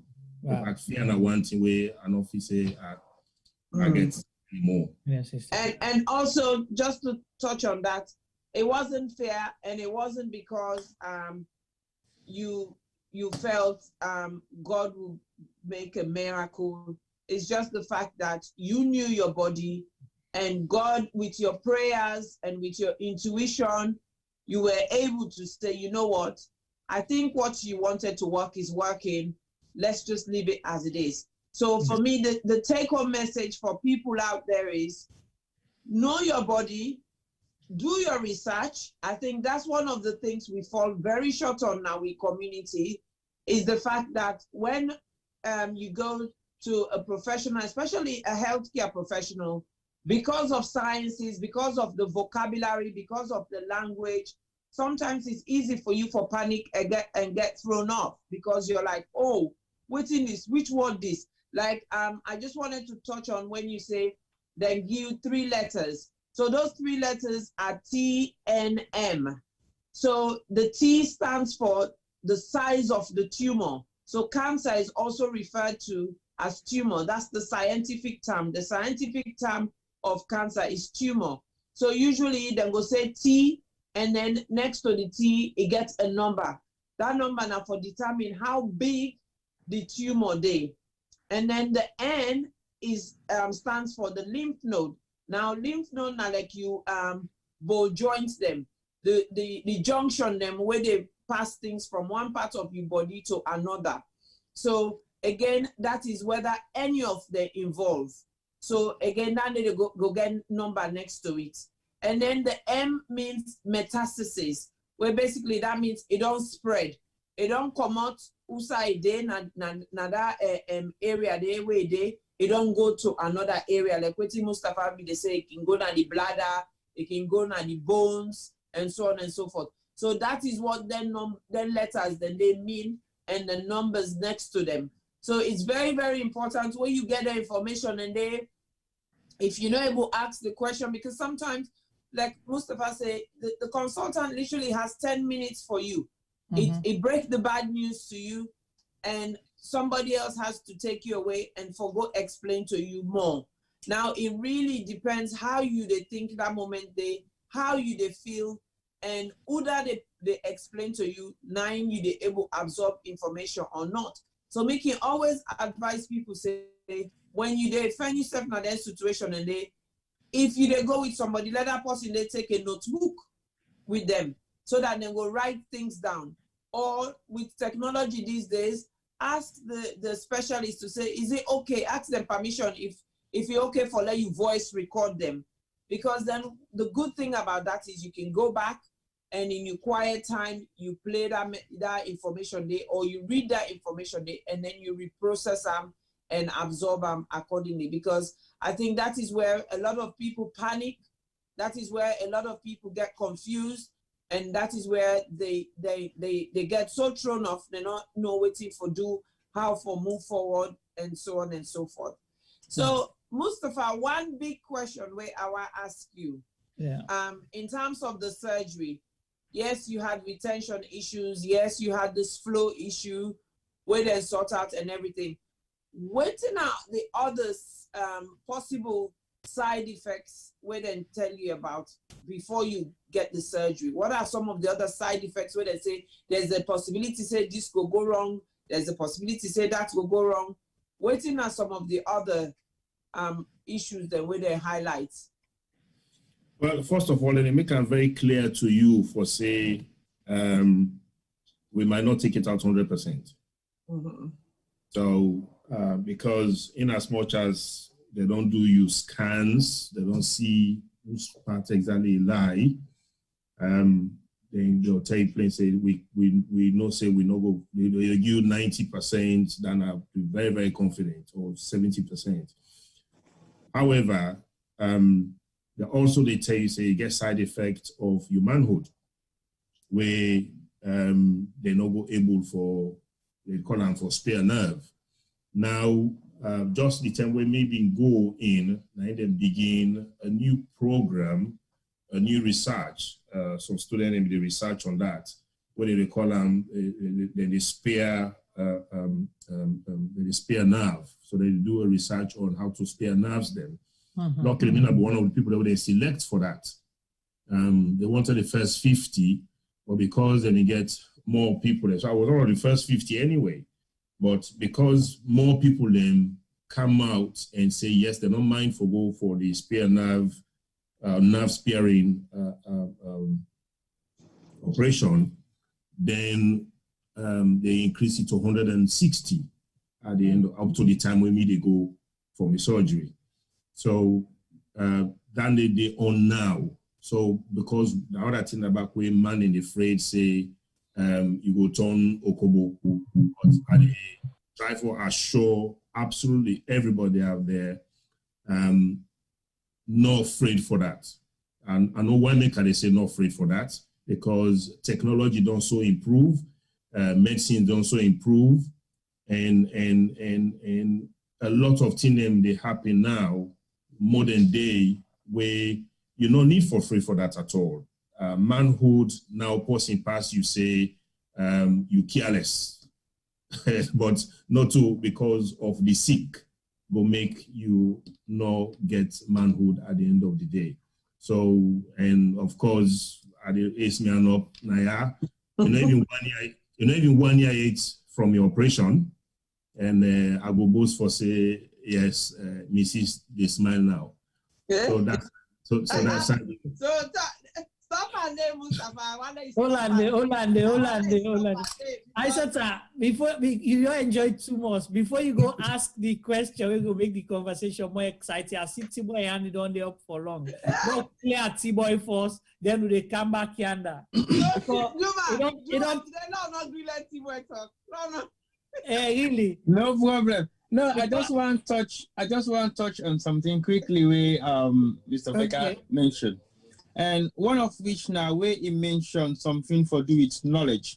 I think now one key thing that's where we as civil union men then afraid for challenge certain things, because if you get knowledge and you seek knowledge, there is nothing wrong with asking questions to your practitioners, be it your doctor, your lawyer, your anything. Because if you don't ask these questions, you don't get answers. And even if the answers that they are giving you, you are not 110% satisfied with them, you can go and do your own further research, because everything that they're telling to you or they are saying to you is based on their own research and their practice and their study. I remember when I had an attack about 7-8 years ago, similarly the same kind of situation, the first thing I did was check online, check my symptoms, knew exactly what was wrong with me. And when I jetted in Freetown, I told my auntie I need to go to the hospital. And they are saying, what's wrong with you? You're fine. I said, no, I'm not fine. I know there's something wrong with me, so I need to see a doctor. So the doctor was quite pleased, because they were all shocked when they realized, how do you know you're sick? And I realized the symptoms. So I explained my issue to the doctor, and the doctor was like, okay, the most important thing here for me, now for me, I realize, say, well, something wrong with you, and you were bold enough for come out and tell me, say, this is what is wrong with you. So what do you want to do? I said, well, what's not the best option? So the best option there was to put me on steroids and stuff like that. I said, okay, no problem.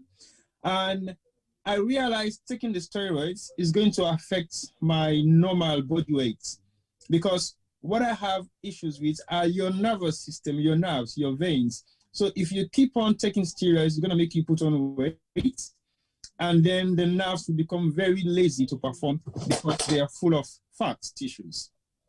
And I said to the doctor, I need to stop taking the steroids. And he goes, why? I said, because it's not helping. Because when you are on steroids for that particular stuff that I had, it means you're going to put on body weight. And if your body weight is heavy, your nerves will not be able to control the body weight. So you're more or less trying to lose weight than actually gain weight. With my illness, it's natural healing. There is nothing that you can do. It heals on its own. So even though people are saying, oh, you too careless, oh, you're not serious, oh, again, we came to the idea of people saying, now which man not with you, now do not do you, now fed and affect you. I'm like, would I don't affect me? Would I don't reach me? Would I want to kill me? It's not going to be possible, because I knew exactly what is wrong with me. So it brings me back to the idea where you say, you knew how your body operates and you knew what was wrong with you. And the doctors are saying to you, these are your symptoms and you're feeling different. Right. So it's only because you have that confidence within yourself and your own reaction to what your body is telling you is the reason why you say to the doctors, I don't want the second surgery. Right. Because you might have not known whether that will have worked for you. But for the fact that you have faith in your own body system, if they are saying your situation right now is not allowing you to have frequent stool, you don't urinate regularly, and you are experiencing totally different, is to say to them, well, sorry, when I say I need a piece, fine, I'm not going to toilet properly, but I'm doing all these things freely, and it's normal. So basically, I want to go and try and see what happens, and then if I need to come back, then you will come back. So it's a very good experience that you share on that basis, because there are times people are scared to challenge doctors. They are scared to challenge or ask them questions. So there's nothing wrong with asking questions and knowing your symptoms. If you're getting anything different from the symptoms that you've been told, you should question that. And that is one of the issues and one of the things that are actually killing. Jim, just give me 1 second. Okay. These are some of the issues that are killing people in Sierra Leone. We've always been diagnosed for the wrong illnesses, and we are not in the position to challenge these doctors or ask them questions, because in Sierra Leone, a doctor is a semi-god. When they say you have cancer, possibly no test, nothing to prove it, and the major thing that we say to you is, you don't sick, you know well, you don't believe in me a doctor, I for like by you. So that mentality is what is in their head, and that is what they translate to you. They install that sort of amount of fear in you for you not to question them. And that goes alongside with similar practices like doctors, lawyers, engineers. They tell you what they think they know, and you don't have the right to challenge them. So it was a good experience for you to come out and say, these are your experience, and the doctors are telling you something different. You want to ask questions and see how things can flow within your body for you to believe that it works for you properly, and they are saying something different. I totally commend you for that, because I've gone through a similar kind of experience anyway.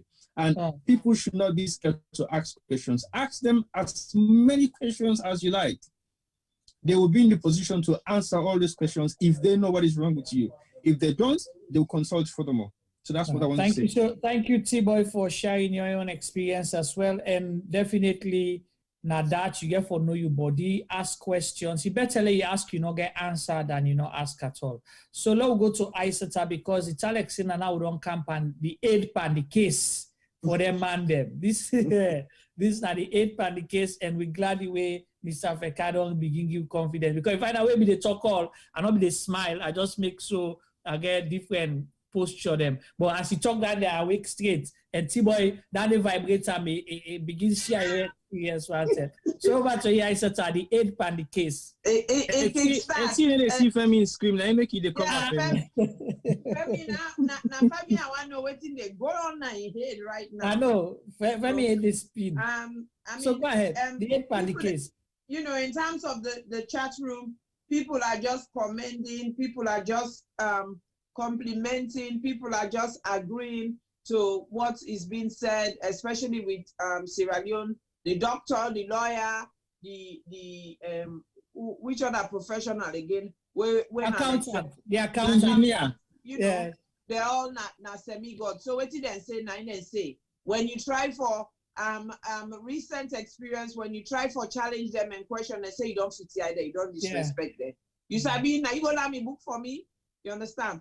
Whilst the culture where we get now, the Western world, now the diaspora, the doctors themselves know say they're not human beings and they don't know it all. And they're open to learning on a day-to-day basis. So you feel free for challenge them. It's all about the approach, how you do it and how you go about it. Now, the most important thing.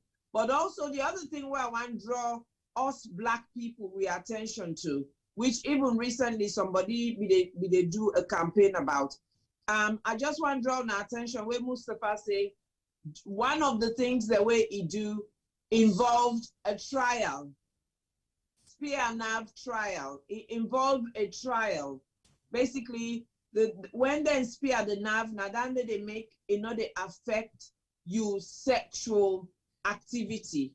It basically they affect you erection and you ejaculation. So for it be prepared for do that trial then. Now we get these habits now in community as Black people anyway.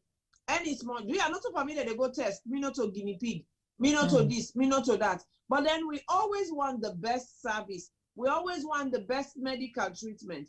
If I ask how many people there right now where they go donate blood, there's very few. But we want where we find ourselves in that position, the way we need blood, we want the blood now. But we don't know how they get the blood. So it's all these things we get for begin to think about as Black people. Waiting our own contribution to some of this evolution in terms of medical sciences and everything, and stop being the couch expert. All tell we sit down and we sabi that doctor they lie, not sabi. No go do that test though. That test they go do for you na lie. Now practice the one practice for you. That doctor they not sabi nothing. So, but if we don't give science and medics the opportunity to try things and for us to take the risk, how will we yield positive outcome? So because of that risk where Mustafa take, now that make Mustafa Denaya within less than a year, he still enjoy sexual relationship within West. I am moving away from the word manhood because a lot of people don't understand waiting and the word manhood. And for me, part of my mantra and my program is call it as it is. The penis still able to erect, the penis they still reach, the body they still reach orgasm, and ejaculation takes place. So full-fledged. That is because he took that risk. Now for some people, them when not find themselves in a locality where they do that kind of treatment, sometimes there's a bit of nerve damage, which means that they go a few months without erection or ejaculation. But after a while, it goes back to normal. And I think those are the things we have to remember and realize. And like Mustafa said, nowadays, when it comes to, erectile dysfunction, where means you penis not able team up, there's so much treatment out there now. There's so much medication you can have. So those are things where we know for the hide, we self about, or not address them, or not talk to we partners about. But also the message for we the woman them, not to something well for take cost we man them. Because you get woman and we automatically go begin. Do you have left me now, Okobo, waiting at the thing? Hey, now you go sit down, then go do that surgery for you, man. I don't know, so it don't finish you. Done. And look where you young.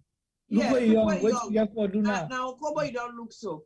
We forget about the things that they say for better and for worse, and the things that you need to support your partner with, not just during the good times, but also during the challenging and difficult times where sometimes you and nobody else don't know the outcome. But also these are the times where you use your religious faith to give you the strength, the courage, wisdom and understanding for go through whatever challenges they go through. Not for say I know they go to me treatment and they go fast 7 days and pray 7 nights and go get that anointing oil where they go rub for me, all my problems they go away. No. It's about using your religious faith sensibly and wisely for support as another sort of support and counseling and therapy, So Mustafa, over to you. I want you to take this journey now to where you want to take it and end it, in the sense, what has this all meant for you? What has changed in your life? Of course, one of the things that have changed in your life that I know is you feel comfortable talking about it. You feel free talking about it. You feel confident talking about it. But for the viewers out there, what is it from your journey now that you can move on to say, yes, they still perform. I able to do it, they do. The Mamina power not get no issue with that. They not get no issue with relationship. And we move on from there. And then this is how my life is now. And this is the message I want you to take from today, because it's been amazing. It has been amazing. And Femi, nothing say they escape. You must add your own 2 cents there. Where they hide per way.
Phone check 1 2. Yes.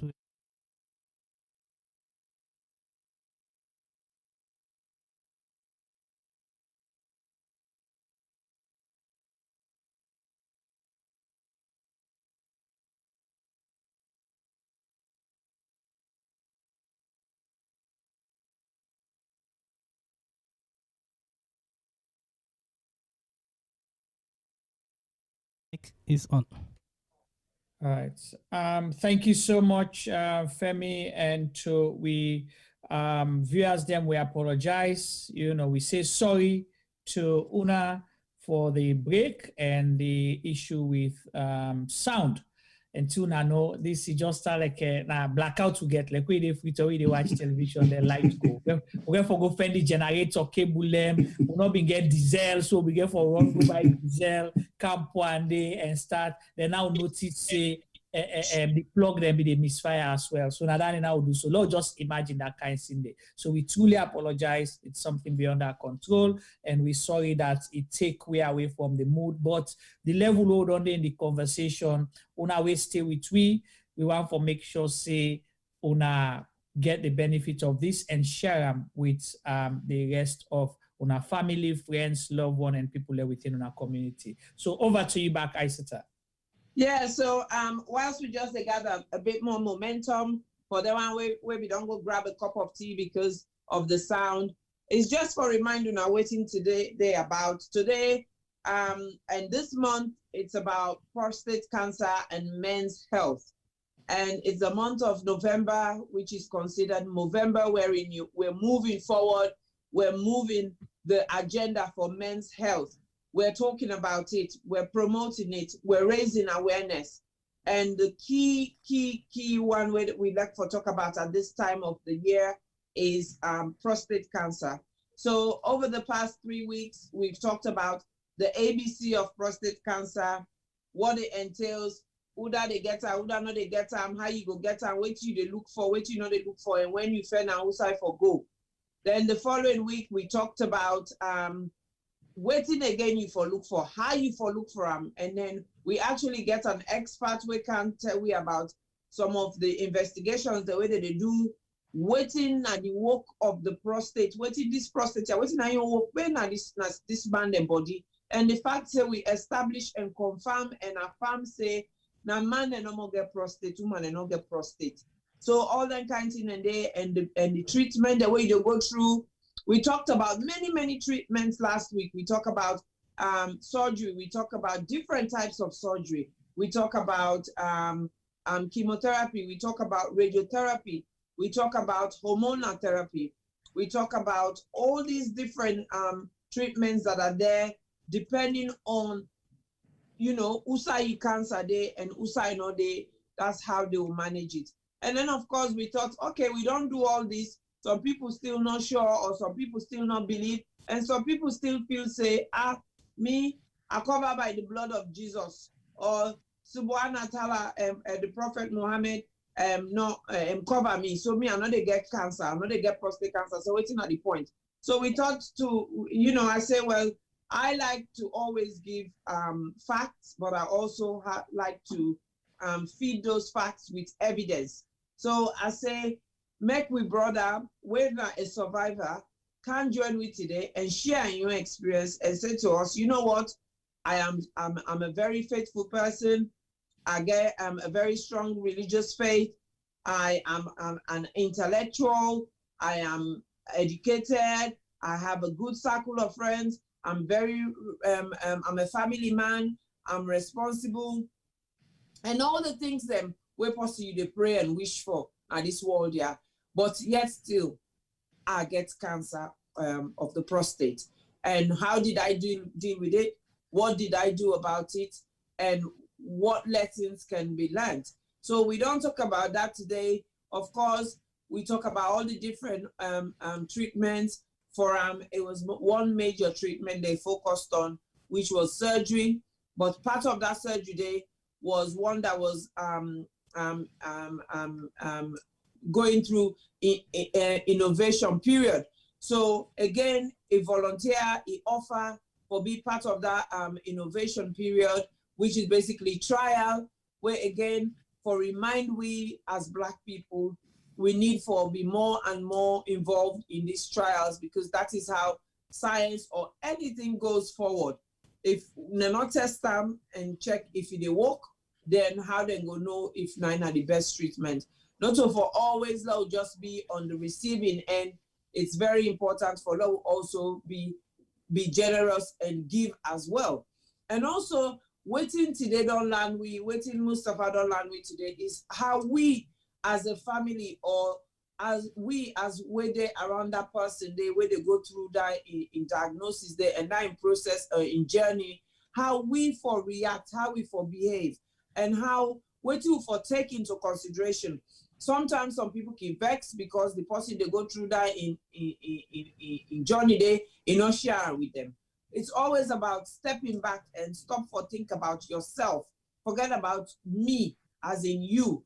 Think about the person when they go through that journey day and think and try to make sense of why tell you. Not so because of malice, not so because if he say you hate him, not so because if he say now you don't do and which. Actually, what you don't realize is the fact that in they try for protect you, whilst you so desperate for show love and care and compassion and kindness to them, it actually, because it only see how you can react and respond in different situations, were similar to what they go through, it actually go into a protective mode for you. And also some people them, like Mustafa said, and I kind of attest to that myself, is sometimes some people at certain time stage where they go through something, they're not like sympathy. They don't want it. They just want a matter of fact.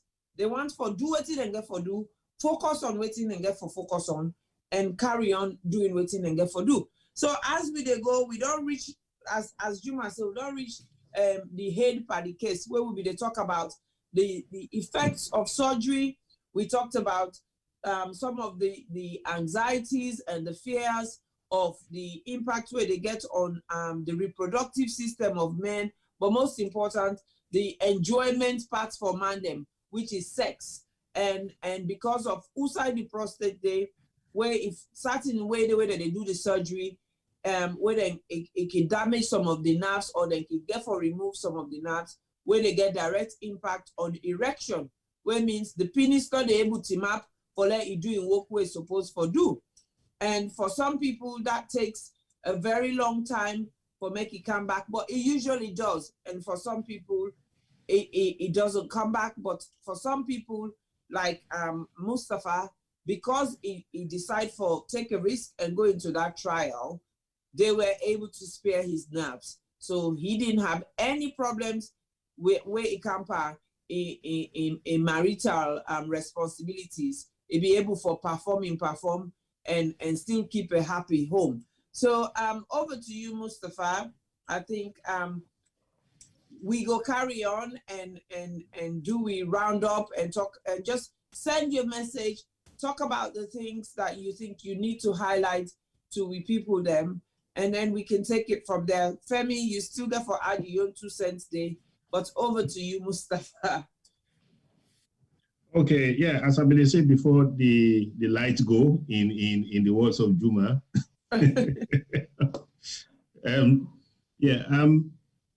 As I say for us, why make you for left your loved ones them and go just like that? So you therefore think about them very, very well. Now, one of the major take them on this, because I even advise somebody when they just diagnosed me, the period where I be wait from the operation, I advise somebody where I go one charity event, and the organizer of the event, I tell her, I say, oh, have you gone to check your prostate? He said, no. I said, but you have to. I say, it doesn't matter even if you're feeling well or not. I said, I'm feeling well, and I have. But guess what?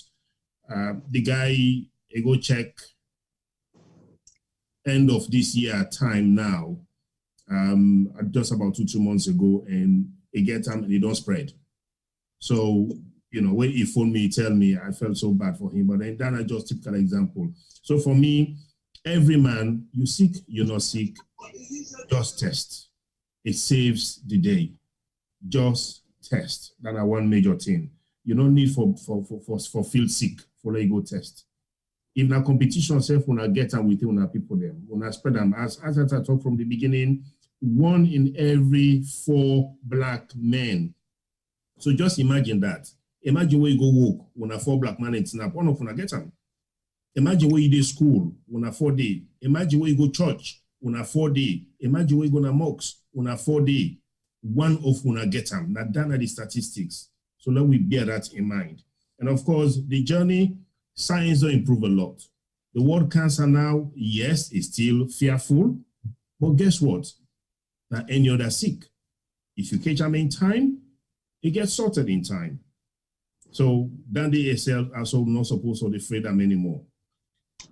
The operation, the cure them, which how they go through the chemotherapy, the operation, they get keyholes operation now. Now for me, pass the whole day with it, and I made they see the 1, 2, 3, 4, 5 place them where they put the long metal inside. Now no more they see. I don't get that big long scar mark reinforced them. So let we not be afraid of that at all. The recovery process, there's so much support. So much support.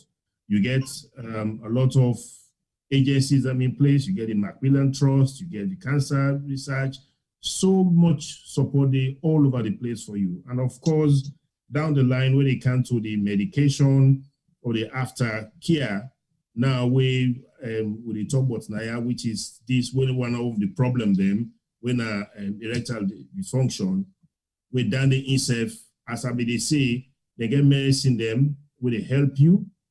They get apart from medicine as well, last scenario, then at the last option, where they don't try all medicine in all work. Guess what? They still get something where they go put for let it nap. You go just eat nap with blood, where you feel for blood flow, then you carry on with your sex life. So I don't want for let anybody with the yeary bodies get that old adage of fear for say, oh, this not death sentence. Because me go to this hospital, guess what? A nurse they tell me say then they can beg somebody just for let it come for do the operation. The person they say no, he prefer for die with them because you know for turn okobo. Now, if only the person know how much improvement we did now na the wall, but that side day. Now, as I say, worst scenario where no nerve, no day, nothing, no snap, no medicine, no work, then they go put something inside where they make. In fact, you don't go better self because you don't snap permanent. So, but that's not the operation. I mean, I just done at the worst scenario because they tell me this all time. Even 2 weeks ago, where the people they call me, they explain all that to me. Then at the worst scenario. So worst scenario, you will get the best self pass the man way and you don't get for weight for doing grab. You not that permanent. So long not get that at all, you know, for waiting. Then of course, as they say, life after that, spread the word. You go save somebody. And also why they talk now today. Somebody go most day we go. At least if they tell us a lot of tests, they don't go afraid again. They go most encourage them and go for say, okay, so all this you do at the read button because all we do is what they read. We just read the bad thing, the side effect. Some people they say side effect now can't talk all kind bad. Yes, you get side effect dysfunction. You also got another side effect so that your water works. That takes time because they don't tamper with the natural water work system where you get. That takes time. It is disgraceful something in there because you bladder again, you brain to your bladder and you muscle them where they don't tamper with. You get for exercise down there a lot for let it come back to. But this country again, they help you a lot for go through all them process in there, all the exercises in there. And they also get waiting because I mentioned that one person will be guilty of that. Up to 2 years ago, I enter shop, I see man pad. It's not for gay people. That's a honest confession. I've been visiting for gay people. But guess what? When this thing don't come meet me, now nobody say, I'm gonna say, yeah, the man self need pad. Because when you don't go to the operation, there's on 10 and day, you go, once you want for do you want for pass water, you get for run for go. If you not run for go, it go come out. So man, they say get for use and for the internet. But it's all also time. Once you do continue exercises them and all that, you the well ma. You the well ma. So then on once you tackle it in time, especially for prostate cancer, you tackle it in time, it's okay. You tackle it in time as well, then go for either suppress them, or then do you a sparing nerve, or then go must do something we go able for make you benefit and enjoy your life as normal. So the word really now, I will encourage everybody, major thing, because if you don't go test, they're not going to know. So my emphasis really they on that test, that we're not afraid and that we're not scared. And yes, they'll go put their hand and the animal not they do the full test, as I talked earlier on. Me not grease if the animal later on they do them. But that they don't even get result for say yes, you sick. So I will encourage everybody as they do. Most people in Nomina, they tell them every day, just go test. And there's a lot of support as well. As I say, I get a lot of good family and friends then will support me. And I thank them very, very much every single day of my life. I thank them because now them give me the courage while they hospital, so in the hospital with me, morning, Santa and net. And so then they were sick themselves, but then left all their own sick. If I'm a party, they ain't sick, they disabled, they register disabled. But guess what? They not sick throughout my operation until throughout my sickness period, they not sick. I don't know how I pull that strength there, but then that just shows you, the sacrifice as well, friends and families, that all they make. So, I thank them all for that. I thank them all for their support. And of course, ISATA and the rest of the team, giving this opportunity here. Yes, today na prostate, tomorrow will be whatever illness. Don't go another one, we talk about breast cancer. So many other ones in the way this program they run. We will just encourage everybody not to become Mustafa today now listen to this show. Tomorrow then go talk about something where they affect yourself. So let we just continue, and I'm glad that this now we own show. Now we own now create the talk show. If we not help for promoter, what about go promoter? And we talk about which that affect we and we self and how we go able for solve them. So thank you very much, Isata. I mean, my recovery has been phenomenal. I will just tell God thank you because I get all thing. But I don't get no issue right now. I just try for male life, hence I don't even left me other last work. But for take more office-based type of work, because I don't want too much stress or too much by again. The age, the body, they like before. So I try for keep on longer. Thank you very much. Wow. Thank you so much, Mustafa. It's just been amazing. But I want to say special thank you to our darling wife, Mrs. Feka. Thank you for the support. Yeah, I think we all need somebody. These are the times when partnership is very, very important and relevant. Yes, we all sit and tongue the jam. We all go make palava. We get our 1 week malice or 2 weeks malice.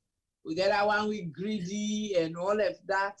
But when it comes to the crunch of it, is being there for that person and supporting them and make sure you give them that courage they need. And because I think one of we feared in our community is people are scared to share their problems because they're worried somebody they go laugh them or they go laugh at them. Sickness, nana posse enemy. Anybody where they laugh you in company because he's sick, you don't know when it's your turn. And like we don't clearly establish and we continue for establish now this platform, sickness na something we not they choose. You know what I mean? Say because you poor, you know what I mean? Say because you rich, you know what I mean? Say because you live in London or you live America, Australia, New Zealand, or Salon. That's why you go decide how they catch you. It is very, very non-selective. You know, they look at your race, you know, they look at your ethnicity, you know, they look at your height, you know, they look at your weight. So all me go say is I tell Mustafa, so you know, the thank you, if I tell you thank you too much, I'm not waiting for you, because I think the thank you is because of the number of men we don't engage on this program today. And once again, we're so sorry we had to break the program, but until I know technology can fail we sometimes. We there in a pandemic right now where the demand for technology has been 100 times more compared to a year ago. So, you know, the things have the struggle small, but there's always light at the end of the tunnel. And that is, you can go back, you can replay and watch it all over again, either via Facebook or via YouTube. To next week's program, before I pass it on to Juma and Femi and T-Boy for letting add their own. Next week's program, again, we're celebrating men's health. So next week, we're talking about Black men and diabetes. We're talking about diabetes again next week. And we're again, hopefully, I'll have a special guest. We go come share in your own experience with we. Somebody, again, we're very popular and extremely respectable in the community, because I think people sometimes as individuals, we always feel say, you know, they happen to me. Now, other person they happen to. Sophia, over my dead body, back to sender. You know, they happen. What you do? Now, me are special. I'm covered with the blood of Jesus. You know, Allah subhanahu wa ta'ala no go agree let happen to me. But that is not true. You know, nobody is immune when it comes to illness and diseases. So it is very important we continue for share we experiences. And I can tell you now, say, any gentleman or anybody who don't they watch, where you say you need to reach out, you need to talk to someone, feel free. You can inbox me. If you want to talk to Mustafa directly, I will tell you, I'll speak on his behalf now that to say to you, he will be more than happy to support you with whatever question you have, because those are some of the things he's looking at doing, looking at how to support men, because man, they're not left for talk. Man, then can try for keep them problems to themselves more than women. So it's very important we start talking and sharing, because health is your wealth. So thank you so much, viewers. I pass you on to my brother, Mr. Jumaba, and then he will take the lead, and then we'll end the program accordingly. Thank you. Thank you so much, Aissata, and thank you, Mr. Feka, and thank you to our lovely viewers and, you know, participants and followers for CRGM Media. So before me come with me, boku, you know, talk for roundup, I will bring Mr. Obafemi Pama in, because we want for let in self tell we listen keenly, especially inside the 8 pan the case been there, because they being a major concern. I see if they shake him. So over to you, Mr. Pama. Hi, Juma. Yes. Hi, everybody. Mr. Feka, thank you for joining us. Aissata, thank you. T-Boy as well. And we lovely viewers then. First of all, before I talk, I get to apologize for the incident to happen. The blackout, you mean? The blackout to happen. So technical problems are down to me. So I go apologize. I really don't know what happened. We'll go investigate and find out some more. But you know, we come back. So we never stay down forever. I don't know. Sometimes the thing where them they talk, the aid where the thing warm, where the thing sweet, now the computer said decide to say, well, this now problem for safe Femi make our out first. So I'm not gonna comment on the section in the, but let me take 10 talk. I honestly want to say I think say T-Boy talk earlier we have a problem in our community that we don't come out, we don't talk. Men in particular, not just black men no more. Men in particular don't talk. We don't talk to our partners, our family members. Neither, we'll go hospital. We know they talk to them either. So, I want to say, really and truly, we need to learn to do that. We need to learn to talk some more. We need to learn to share our stories, because only that way the people are able for help. If I get a problem and I call Isata, I say, Isata, now so and so, Isata might be able to give me the right advice or the right people and for go talk to. At least it might even be able to give me the courage for go hospital and go say something. So, reach out to family members, reach out to friends. Over the years, T-Boy story was very moving for me, because I was actually involved. We all try for Pepe Doctor T-Boy, we see the secret cam. But until now, T-Boy guys, but eventually he saw it himself, and and when he reached Freetown, he actually go admit himself in hospital. So sometimes it's good to talk with T-Boy sick while we other party be don't get him, and then tell we say it's 1 in a million people already get him. Now me ask question, say how 2 people who are Sabi go get them and 1 in a million person no more forget them. So things like that. And in the I was in the 90s I had a car accident. I go hospital for make the doctor they actually sit on me. This is this country. They just waved me away and say, a young man, you'll be fine. You'll be fine, you'll be fine, you'll be fine. Not knowing so I don't get a chip on me back. And that chip they get infected, and again something I've been immune for problem first, because when I went initially and they waved me away and said you'll be fine, me say take them for granted. I was like, okay, cool. I went back, I did my own thing, and then gradually I got worse. But I refused to tell people and what actually do me. Say, I wasn't feeling well. I did make macho and try to get away with the things till the point where I'm not able again. But the doctors then said not treat me very well because they didn't do their work at the time. But Papa got there. I went through 6 months of serious pain. I lost a lot of weight. So remember, I'm not being a better weight too. I lost a lot of weight. But I came back. I had the operation again. Going Miss Africa they talk, I can just see my own story. I was lying in the hospital bed. I had to sign some papers for make them go operate for me, and I refused because it was a back. I've been feeling too smart. I don't read. Say joint operations, you will get, you something not go work again. So I rather say I do work now. Why they go put myself through this? So I will get a problem. So, but the night before my operation, the patient near to me almost died. His heart stopped, and they rushed in and they resuscitated him. And after that, the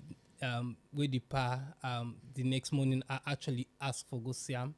They make I go see him. Now they tell me, so make me say try, get my operation done. They say there's nothing to fear. You don't get all operation. And if you get the courage for go through this, why me, young man, not able to get courage for go through this? Literally after that, they not even 1 hour, I agreed to my operation. And 30 years later, I'm still here. So it's I think so we fear of hospital, women in fear of doctor, or even coming out and telling people and say that the situation this has to change. So we get to encourage with people them for make we find somebody we will go talk to, we go able help we down the road power to the pencil.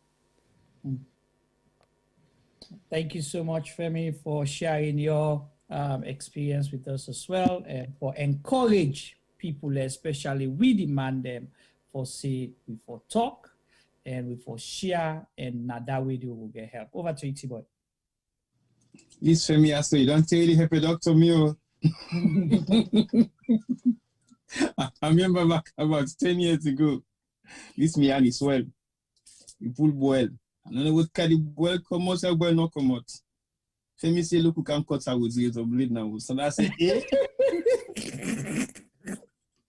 You don't say it. Because he refused for God's No, speech. take razor blade. No, take razor blade and cut the well. Yes. When I know those parts by the body, when I cut. Imagine. But this has been so serious. Within that shortest period of time, I nearly collapsed and then called ambulance. Just because I know going to hospital. Papa, you know, say what can guys no one else say, no, me must study, man. This is looking at the boss. The man not go and go hospital. He not be one go hospital. I had to scare him into going to the hospital. And indeed, it was a good thing that he scared me off because I nearly passed out during that period of time. And then get for call ambulance before they might reach hospital. When I get to the hospital, I was booked in straight away for operation. I'm like, and funny enough, when they admit me the morning into theater, I passed out and I was on oxygen. I struggled to come back alive. So imagine a well. Where you go say empty well, just got butter they no more. The trouble they come out. The boss. Tell me them come out work now, come visit me in the hospital. They say, sorry, you can't see Sylvester. They're like, why? Because he's under oxygen. They all not believe that's not possible. So basically, these are the scary things sometimes that happens. So sometimes we go with we got feelings, and sometimes we go the second feeling. Sometimes we challenge stuff, and sometimes we actually, just like what we say, your body will tell you to go. Right. And your body will say to you, don't go. So basically, it's a win and take situation, but you have to make that decision because you know exactly how you're feeling. So to be honest, I think this has been a very experienced journey for all of us because some of us have experiences to share alongside Mr. Feka, even though there are 2 or 3 different scenarios of the case studies that we'll be talking about so right now. But it makes so much sense because as a average old man in his late 40s, Mr. Feka, you're not 58, so you know you. I don't 50. I don't pass 50. No. You're not 58. You did to your late 40s now, and it takes 10 years off you. Because we need other more 40 years for add to what you don't already last for. So basically, for make you get somebody of your age for come out and speak about this is very, very important. Extremely important. Because we they see yourself now like for say, okay, without you the stage with some time, you don't do what you get for do, but we still not do nothing yet because people then still will look up to some of we as role models. And if certain things are not happening to we are scared to talk about it. We are ashamed to come out to say, yes, this has happened to me, and what is wrong with that? And when Vivian gets me an issue, I came back to London after a couple of months, and everybody was thinking I'm going to hide, stay in my house, don't come out. But the confidence will make a come out of myself. This is me. There is nothing wrong with me. Physically, mentally, emotionally, I am fine. So what you are going through, people might not understand it. And they sometimes want for stereotype you thinking, oh, that man don't get prostate cancer. So now for take 10 watch out or take 10 those things with them if fragile. You are actively strong and feeling the best ever you have been. And that is exactly what people need to understand. Not take things for granted, not assume for somebody, not feel sorry for them because you need to say don't go through X, Y, and Z, meaning he cannot do everything that he normally used to do anymore. No. When I came back to London, the same Friday where I land, Saturday morning, I go back in the football field and I played physical football with my friends and they were extremely shocked. So don't look at yourself and say to yourself, I have gone through this, so for that reason, I should take a back seat. No. Be on the front row of everything that you have done so far. Your life hasn't changed. For as long as you can get up, you can work, you can speak, you can rationalize, you can evaluate things, it means you are still active. So keep that in mind. The experience of Mr. Feka this evening has opened so many different channels of people thinking positively about themselves. If you think you don't have that sort of positive aspect within yourself, bring it out because that's what makes you who you are. Forget about what people will say or think about you. Forget about what people will possibly look at you in a different way. You are still you. Nothing has changed for Mr. Feka. I possibly know your younger brother or your older brother, which is Mohammed, and I can still see the same face in you It hasn't changed. The same smile. I can even walk past you without even knowing what your situation was. So it is just a normal situation for everybody. We work like we are fine. There are times when we don't have our own body in control. So we should not take things for granted. We should not sideline ourselves because of one or two experiences that we've gone through in life. So let's keep positive issues about what makes us we and keep going on until the day God says you're finished, you're finished. Nothing to stop that. But for as long as you're alive, live your life, live it for yourself. As long as you're not harming nobody in that sense, you have to be yourself because that is what makes you you. Mr. Feka, kudos to you. This is not the end of your discussion. It is going to be something that we possibly might bring you back on board because there are more experiences that you possibly might want to share for some of us to learn and some of those people who are thinking, it is not my calling. It is everybody's calling until the time is right. We pushed it far, but we should not be scared of certain things because life is just about living, sharing, and being compassionate. If we are not sharing any one of those three elements of life, we should not belong to any society because that is not going to make us who we are. Be yourself. People might say things about you. Focus on what you believe in and execute it to the best of your ability. If you need support, they will give it to you. Like Femi said, Aisata might not be the best person to talk to, but guess what? She can give you all the professional advice that she can tell you to do and what not to do. And then the choice now lies to you. If you don't want to talk to Aisata, you want to talk to Mr. Feka, like she said, we can give you direct link. Sometimes men feel comfortable talking to each other based on their age gaps, based on their relationship with that person. Sometimes I'm free to talk to somebody who doesn't even know me from nowhere. And sometimes I'm free to talk to people that already know who I am. It makes it easier for them to understand me. So I will say thank you to all the viewers. And once more, we apologize for the breaking communication. Things like this happen. We are now in a world of technology, and it is not in our control. Thank you, T-Boy. Thank you very much, Mr. Juma. Thank you so much. Well, Famulem, we don't come to the end of today's program. Me just want to say the take home for me now is, as I will join Mr. Feka say, if you notice anything different, if you feel anything different, you feel uncomfortable, you get any concern, your first port of call, go seek medical advice. Let them tell you, say it's okay, then you not check at all, you assume, firstly. The other benefit of this program today, now that we can scared because we know no waiting at the reaction of family members and friends around we. Mr. Feka attests to that. Say initially they go through the journey in one grain, but where eventually Madam Feka notice, it be the support, then go together. He join them through that journey. They not judge them. They not tell and say, why you not be don't tell me, not blame them. So sometimes they think they're walking afraid, it creates more problem for we. So if you, this time when you sum up the courage, share with one person, we will help you through the struggle. It will take a whole, all that weight they off you first. So please, please, please, let we join the health show so we will learn more, just like how some people say Mr. Fekana, one of the best, best guests they don't get now with program so far. And that's attests to, what you share with who we able to relate with him. Until Tuesday, we get, we zooming in program special one channel, Alpha Embargo Day with 3. On Wednesday, of course, the, big Sierra Leone debate.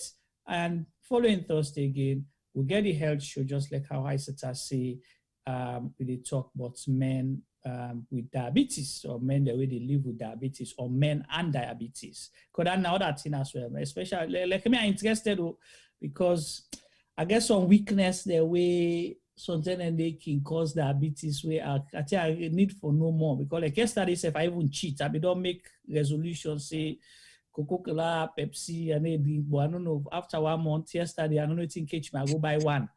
Now, Tibo association. Now, Tibo influence for you. Exactly. And the day before that, maybe the advice T-boy say, left or drink that thing, they're not good for you. But then yesterday, I don't know how I go pick up at the shop. So it will be interesting with I set again for lead with and the guest we will come to we. And family, we just want to announce to us say December 5th, we host a big show. CRGM Media platform where the award Zoom Award 2020. Una we familiar with Award UK. Every year they can do the award shows and events, but because of COVID, definitely not possible for them, physically. So then they do the biggest Zoom award for the Sierra Leone community. So don't miss out. Keep that date marked down, Saturday, December 5th. Until then, on behalf of the CRGM media team, our distinguished host, Isita, and we guest, Mr. Feka, will join on for say tata until we see you on Tuesday.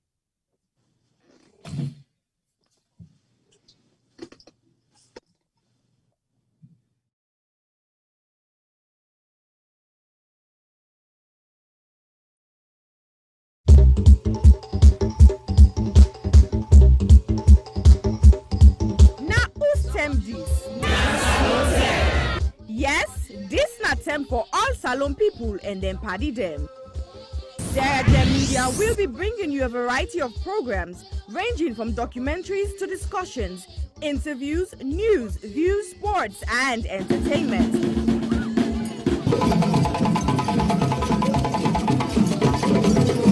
Our programs will contain matters on development, governance, the economy, and issues that are of importance to Sierra Leone. So, no left BNO because we get Bebe program then like Salon discussion, meets the ministers, the president's hour, and the Gladi program. Look me, I look you. All this they start soon na www.seragmedia.org. Now who's term these?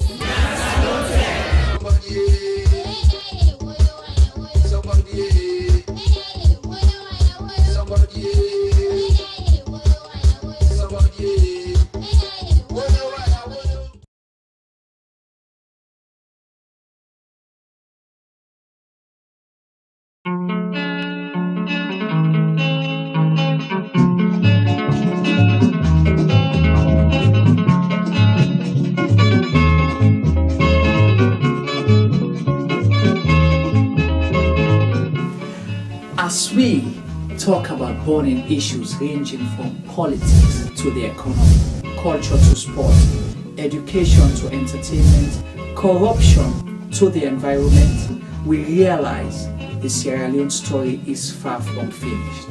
So, CRGM Media Production brings you Zoom. Zooming In is the program that engages everyday people, entrepreneurs, inventors, entertainers, activists, policymakers, and politicians to discuss and debate issues relating to Sierra Leone. Zooming In digs deep into the issues and stories. Zooming In ensures the debate is pushed to another level. Zooming In asks those questions that has never been asked before. So, join me, host Chumaba.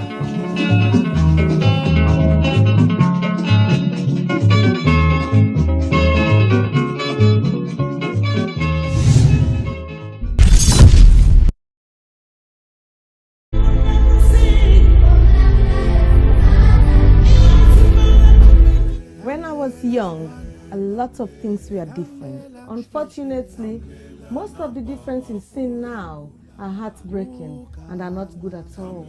Before now, men were strong protectors of the weak, fathers, brothers, lovers, sons. Their mere presence guaranteed the safety of women and children. But what do we do now? Men harassing and raping women. Men sexually abuse little girls.